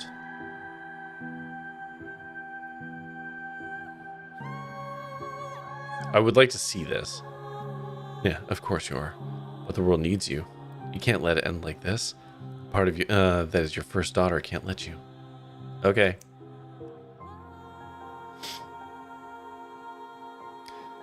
She joins her sisters, as is her destiny. And you remove him from the world. This is a weird prequel to Slay the Princess, may I say. The hole where he was is filled by a lesser men, none of whom remember whose shoes they're stepping into, and none of whom can hope to command the way he would have. The blood is spilled, less blood, but you still feel every drop. You hide yourself away from the world. All these terrible events are the result of choosing to kill the daughter rather than letting the town fall. Yep.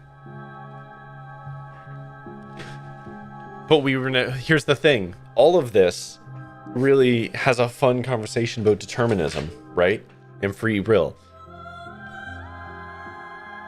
I don't think we could have let the first daughter live. And then, like, I just don't think the game would have allowed for that. Just because we tried to let the second one go, and we weren't allowed to, right? So, we really get to have a fun conversation about the, about, like, predeterminism. Like, are we stuck on this path? We feel like we're making this choice, but are we making this choice? Or are there no other options? Or can we not see any other options? Can we allow ourselves to let go? Right? The visions still find you, but here they are small. The decision's simple. You can make them all the same, helping where you can. Fate is a big deal in this game. Yeah. A storm halted, a conflict settled.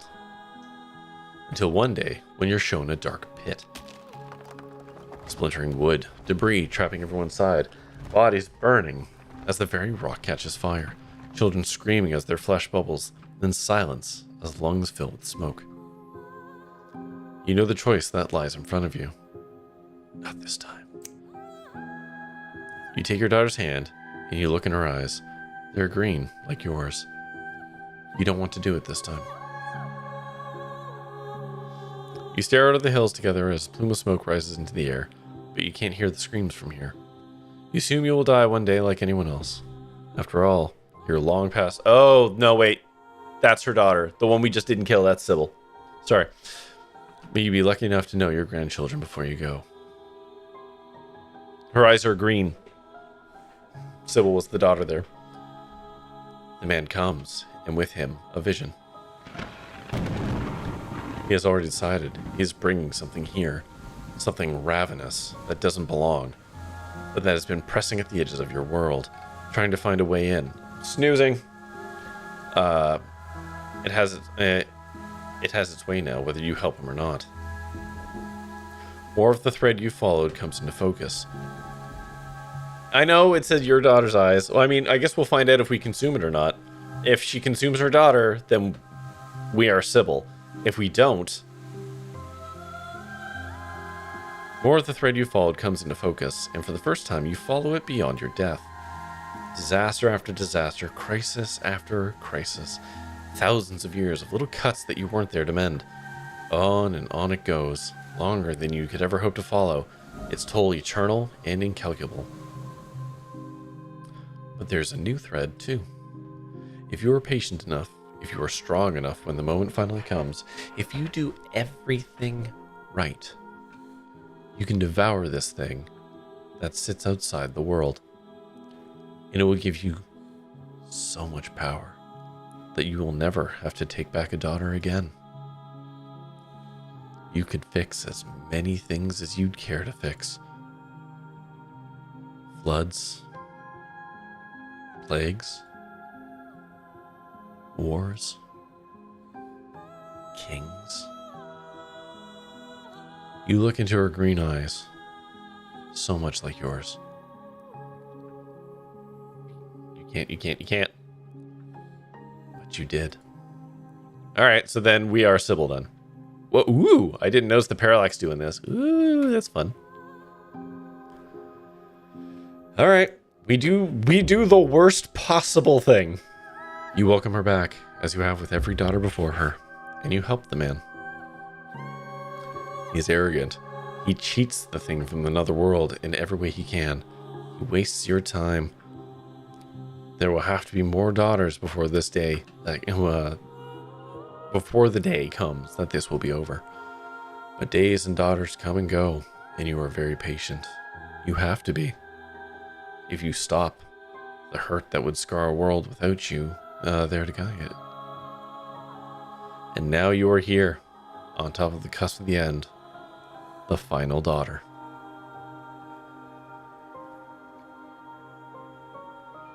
Corey? Tabitha? Tabitha wipes her wet cheeks, doing her best to hide her tears before anyone can notice them. Yeah, Tabitha, that's what you're participating in. Will you grow a conscience? Who knows? We need to kill her to prevent the world from ending? Do we? I think, Eno, you will find that the thread went on and on.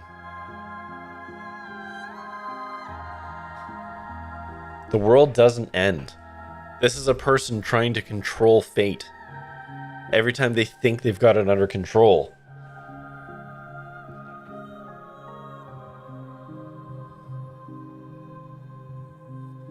It's very, very interesting that Sybil, who we are now, obviously,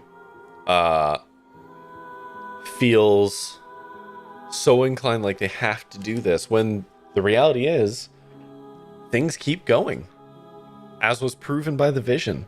Is it full of misery? Sure, but isn't that just life?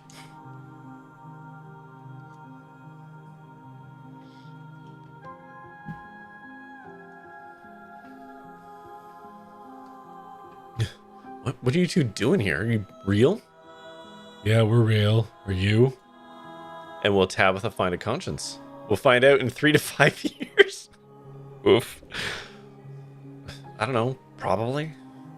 Gotta get a chance to see you again, Corey, before I go away. So that means you've... Made up my mind? Yeah. Don't try and talk me out of it. It won't work. Oh, you're kidding me. You're in a vision in a basement, and that vision is a daughter, and that daughter is Kanika. You're here to sacrifice her. If you don't, it will be the end of the world. Maybe. Maybe.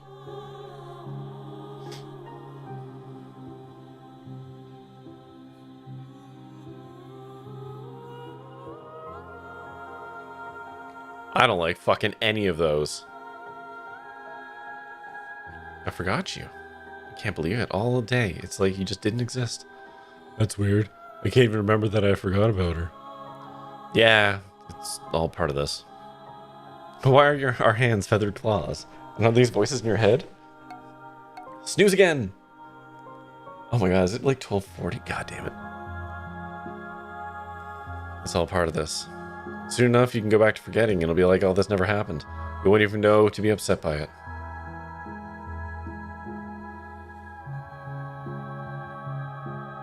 What is it? What is she trying to prevent? Do you even know? That thing that Enoch brought, whatever it is, breaking out and causing havoc. All those disasters my mom would be able to stop if she takes the power for herself. She'd be able to fix the town and make it so people can actually leave again. I don't know what you're... Shut up, Tabitha. Okay, fine, I know what you're talking about. Do you think I like being stuck? No. I just know that I need to grin and bear for the sake of everything my family built. See, there it is. There's her motivation. Ugh. I got an opportunity for more smooching. Yeah. That includes the town. For Sybil's plan to work, it would mean destroying Scarlet Hollow. So? This town sucks. It's lived long past its expiration date. You know that. That doesn't mean it has to die. And it doesn't mean you have to die. It's not dying, but I'm fine with it, okay? My life is about to actually mean something. Yeesh. What's the decision? Kanika's trying to sacrifice herself because her mom said so. Hey, you're leaving a lot out. It's not just because she said so. I mean, you saw the whole vision thing, right? Generations of people are going to suffer if I don't help her. That includes the both of you, by the way. And you know this is all true because... Because she said so. She's not lying. I know she's not. She might not be lying, but she's not telling the truth. Sure. The same way she wasn't lying your whole life about being some kind of immortal witch. Whatever, like your family doesn't keep secrets. At least mine are cool. How do we know any of that really happened? Tell all you want, but I'm not taking that chance. Which means that if I don't go through with this, I'll know everything my mom could have stopped. Oh man, I cannot wait to see what this looks like as a mystic. This is a glass house. Like, as a mystic, this is going to be so fucking cool. You really feel like your life's been meaningless? I'm a college dropout working a dead-end job in a dead-end town, lying to myself every day that I'll get out and do something bigger with my life. But I never could, and apparently it was never my fault. You know what a relief it was to learn that? Now I have a chance to make sure nobody else gets stuck the way I did, or the way Stella did, or even you or Tabitha. Snooze. Okay. Mystic is the absolute best here. Yeah, I'm looking forward to it. For reasons I don't even know. I know, and please no spoilers. We'll be back tomorrow with my second playthrough, which is the Mystic Talk to Animals option. And it's going to be so fucking interesting. Ooh, thank you for the follow. I appreciate that. Follows are anonymous here, but, you know, announce it if you want. I don't care. I'm not your dad. But thank you. Okay. This is so much more than people could do in a lifetime. Saving all those people. It's my purpose in life. No, it's just what you've been trained to do. Yeah, she made sure of that, didn't she? She made sure I was in the right mindset to be able to accept what had to be done. It's still my choice. Is it? Also, it's weird that Tabitha's actually, like, in the right here. Given how much you suck, Tabitha. We're about to get forced ads. I skipped. We have 7 minutes before ads. So you heard the ditchlings in that playthrough. Yes. The alert has an... It shouldn't have. The alerts are supposed to be anonymous. If they aren't, I gotta fix that because they're supposed to be. Scroll, scroll, scroll. I have a romance option.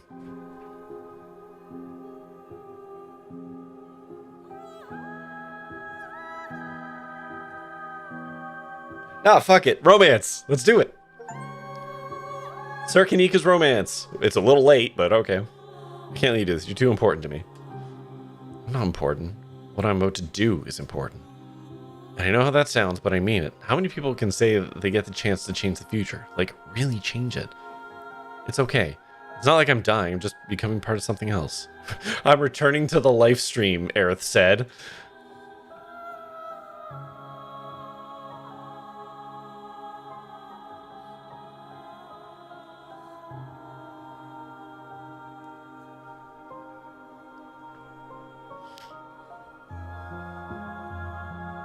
First time with Neeks? Yeah. Okay, so no. No. No. No. Maybe? I really like this one, but I don't think it plays. This is kind of icky. This is kind of icky. This one's kind of wild to say. This is what I want to say. Moses has dictated your whole life for you. Reject her just this once. I think I'm just gonna go with the thematic kiss. You don't waste time on more words. Like, are you two like? Oh, sorry. Are you two like a thing?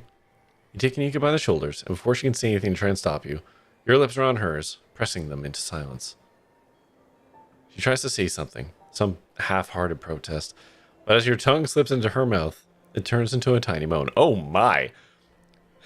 I like how Tabitha gets to watch. Fucking weirdo. She leans into you. You hold her closer, your arms pressing her body against yours. Her skin soft and comforting and warm. You can tell she feels the same. It's as if she's never been held before. A desperation to her touch as her hands creep up to your shoulders, shaking, nervous. She lets you kiss her deeper, seeming to blissfully forget where she is, losing herself in your arms, if only temporarily. Tabitha as the world's weirdest third wheel. No, the worst part is that Tabitha's watching this being like, I'm going to use this later. And being upset about it, but also being honest about it. It feels like the seconds slow down, as though time itself comes to a stop as you hold each other. But then she's pulling away, back out of your reach. Not in front of Tabitha. Look, if this is what it takes to convince you, don't mind me. I'm not here. I'm just going to be over here furiously beating it. No, I can't get distracted. I know what I have to do. I can't let this get in the way. You see tears form in Kanika's eyes. The dream seems to shift around her, wavering. But it already has. You've never been a good liar, Kanika. The world around you can no longer maintain its lie. Quiet, dear. There's no need to let the Scarlets talk you in circles. You already know what the right answer, remember? I don't know anymore. I need to think about it. Let me go. I should have known you two would be trouble. You and your family have always valued your hold over the town, over the happiness of its residents. How can you look around at the way things are and see anything but misery? Do you know what I see when I look at Scarlet Hollow? I don't care. I see the remains of some long dead thing. Hollowed out mountains where hollowed out people work to scrape the last few crumbs of death from dried up seams, hoping to animate the corpse of this town for long enough that they can see tomorrow. It's not going to stay that way, and you know it. Of course, and I know why, too. But does Corey know why? Have you thought to mention it? Shut up. I'm getting you out of here, Kanika. Tabitha doesn't waste another moment. She rushes forward, her hand outstretched towards Kanika. She doesn't want you to talk to Sybil. Mm-hmm.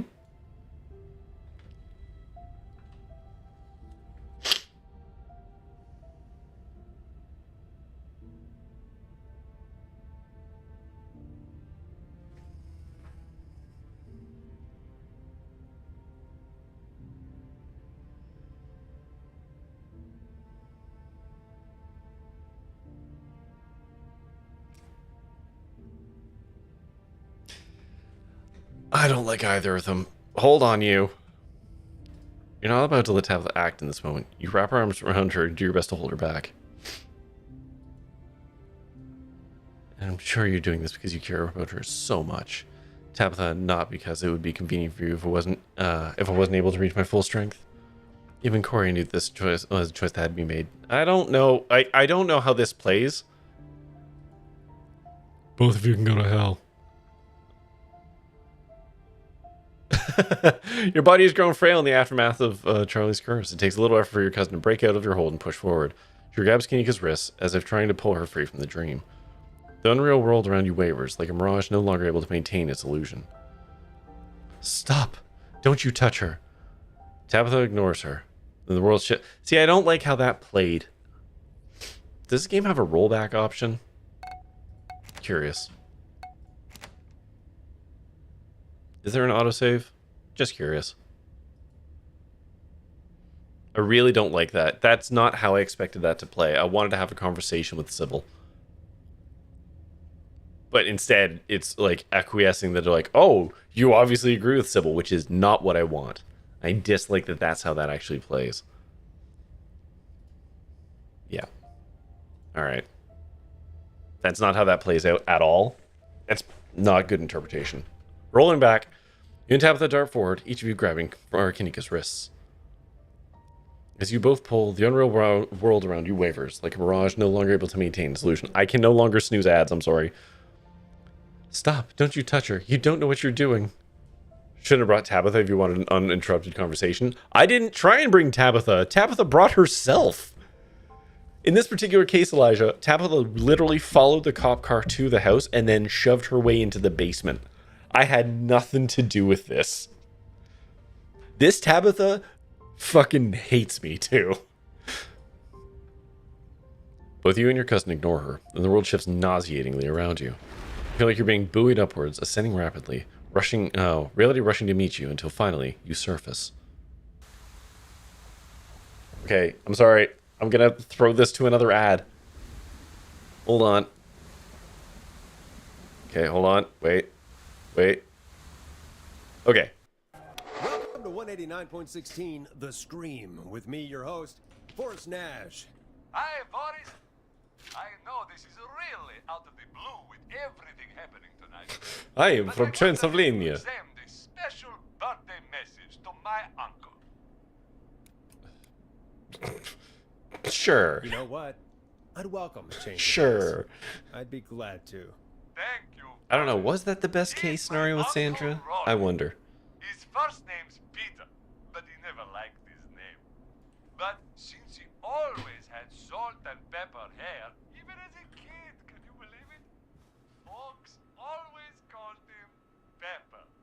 Thanks for the history lesson. Is there anything besides happy birthday you would like to say to Mr. Pepper? Oh my God, damn it! Tell him he can get the best birthday deals and party packages here at Putney's Pizza. Starting at just... You son of a bitch! Stop calling us! Cannot see shit. Okay, here we go. There's got to be someone here.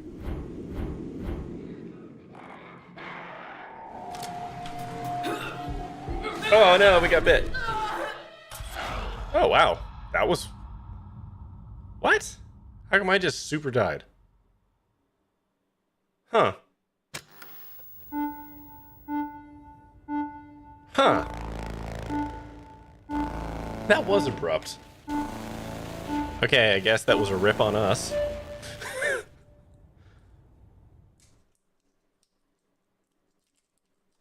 Huh. No.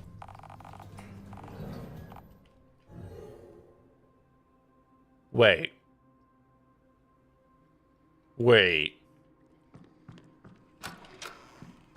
Oh my god, are we in a fucking Groundhog Day situation again? And then you, or should you watch there? What does your chat want? Sorry, I've just been given 5 minutes of bad Scottish accent. I don't know what that means. You'll find out in a second. It's from the streaming. A horrible disease. Aye, so enjoy this for the next 5 minutes. Let's take the spirit box. Oh, that is a really bad accent. Shut your mouth. Hello. Spirit body. Well, that's just ironic, isn't it? Won't Are do you in the anything gym? positive. Is your name Jim? I don't remember. Oh no. Are you here? Corey, you're using the spirit box? Excellent. Sure am. Are you Oh, here? jeez. That's why it's not working. Can you It understand doesn't what I'm understand. fucking saying? The ghost is from Wales, that's why. God, this is the longest 5 minutes of my life. 9 degrees? I'm confused. Hello? Fuck, I can fix your body with a... Fuck. I'm not gonna lie, guys. I lied on my resume. I'm not a good ghost hunter. Are you outside, Corey? At the end of my 5 minutes, I fire off a very loud alarm to let me know I'm done doing the accent. There's a phone ringing. Shh. There's a phone ringing. Oh my god, that just sent Did you me hear into it? cold sweat. Alright, we're back. Oh man, I want to go to bed. But also, meh. You're outside, it's raining. You have no idea where you are. Pastor Daniel. Tulip. Janie? Okay. The Witch actually finished episode 5. And then finish with the various things I have.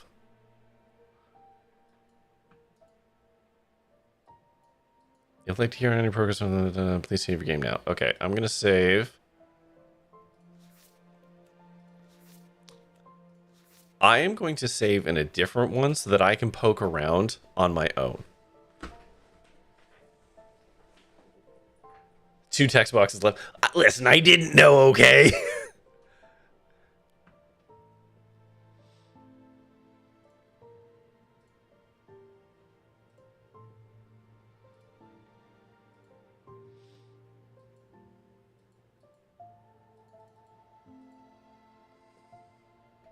I knew, but nothing to do about it. Well, now we know for tomorrow. Okay. Oh, man. Sippy, sippy, sip, sip. I expected Chapter 5 to be longer. I didn't realize it was going to be 8,000 miles wide.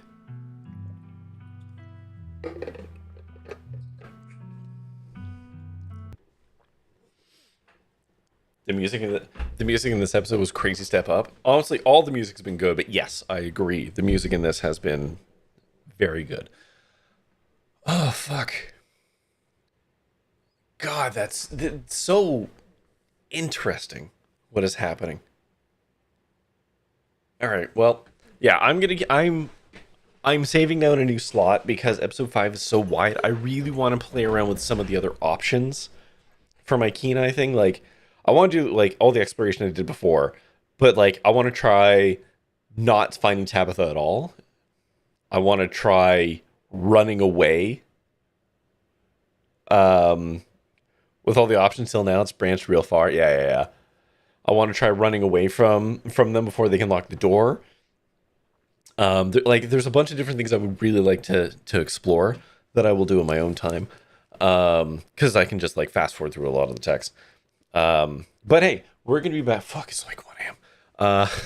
We will be back tomorrow with the second save, which is the Mystic animal talks to animals traits, which is gonna be interesting. Because I know 1, Stella I think is around. 2, Gretchen's alive. 3, possums. I can talk to the possums. 4, me and Tabitha are on better terms, which will be interesting because if I still get to explore the house, how that conversation goes will be very, very interesting. I don't think I drank the tea as a mystic with Sybil, so that's going to be interesting too.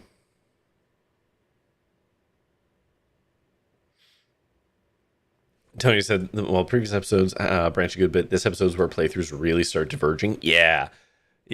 It's fun to have other people who are here in chat who were seeing stuff they hadn't seen, despite apparently, like Captain Nerd here, playing or running through this like 8 times and still seeing different shit. And I think that's so fucking cool. God, this game kicks so much ass. Anyways, it's 1 a.m. I really do need to go to bed. We will be back tomorrow with the Mystic Talks to Animals playthrough. There's a latest follower thing on the screen that makes follows not anonymous. Oh, right. Yeah, I can just get rid of that. You're right. Well, just righto. Sorry. That was someone else. You've only done 5 twice. Oh, I'm sorry. I misunderstood. I misread. Yeah, I should just get rid of that. Quite frankly, all of those things, they don't inspire anybody to sub or cheer. So I don't know why I still have them. That's holdover from back when I thought that those things would actually matter. I will probably update it with, I don't know, follower counts or something. I don't know. We'll figure it out. But thank you for pointing that out. Because I totally forgot about that. So they're not really anonymous here. We're slowly anonymizing them. My apologies.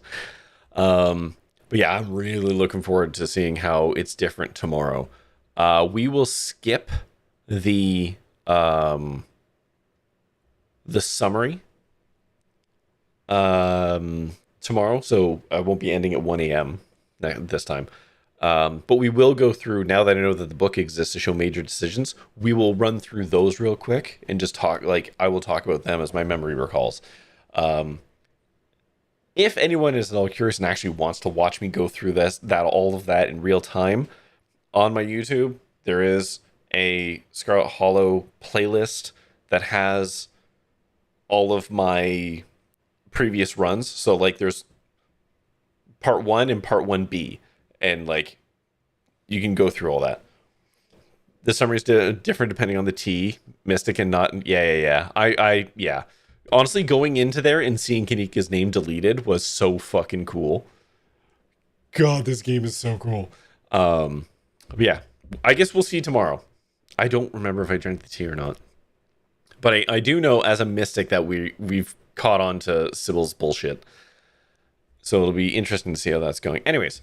I really do need to get to bed because I have small children that I have to take to school tomorrow.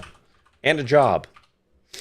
Man, I sure wish like 700 to 800 people watched me here daily so that I could just do this as my job because, God, I'd love to do that. Oh, well. Let's mute this. Where do we want to go? And still have to take the kids to school. Yeah, I know, but that's fine. Imagine taking the kids to school and then doing something I love for hours instead of something I have to do because capitalism. I mean, it's still capitalism, but imagine if I could just do a thing that I enjoy doing. Let's see.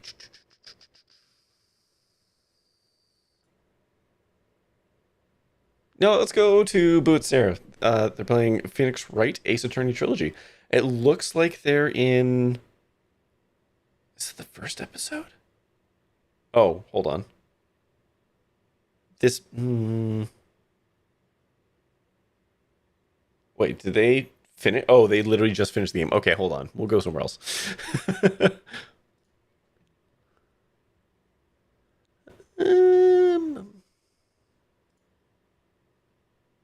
Ooh, actually, no. We're going to go see Super Hobbit because Super Hobbit is playing a game called No Players Online, which is a really cool kind of horror game. That's where we're going to send you off to.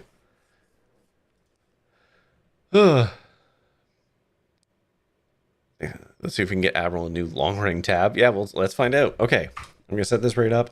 So, that's going to do it for me tonight. I'll be back tomorrow, technically today, with the second episode installment of this. And hey, that means Stardew will probably be back on Wednesday. So that's fun.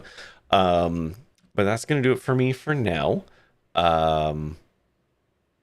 As always. Oh, well, actually, one more thing. Don't forget, if you want to donate to the HA, I still have that going all week. I'm going to figure out why my timer stopped timering, which is a real pain in the ass. And if you donate, every $5 gets you a squat, and every 15 gets you a quad bean added to the pile, to the bank. But that's going to do it for me tonight. So, as always, thank you, of course, for watching. And until next time, stay safe, have fun, be kind, and try your best out there. Stay fresh, cheese bags. Good night.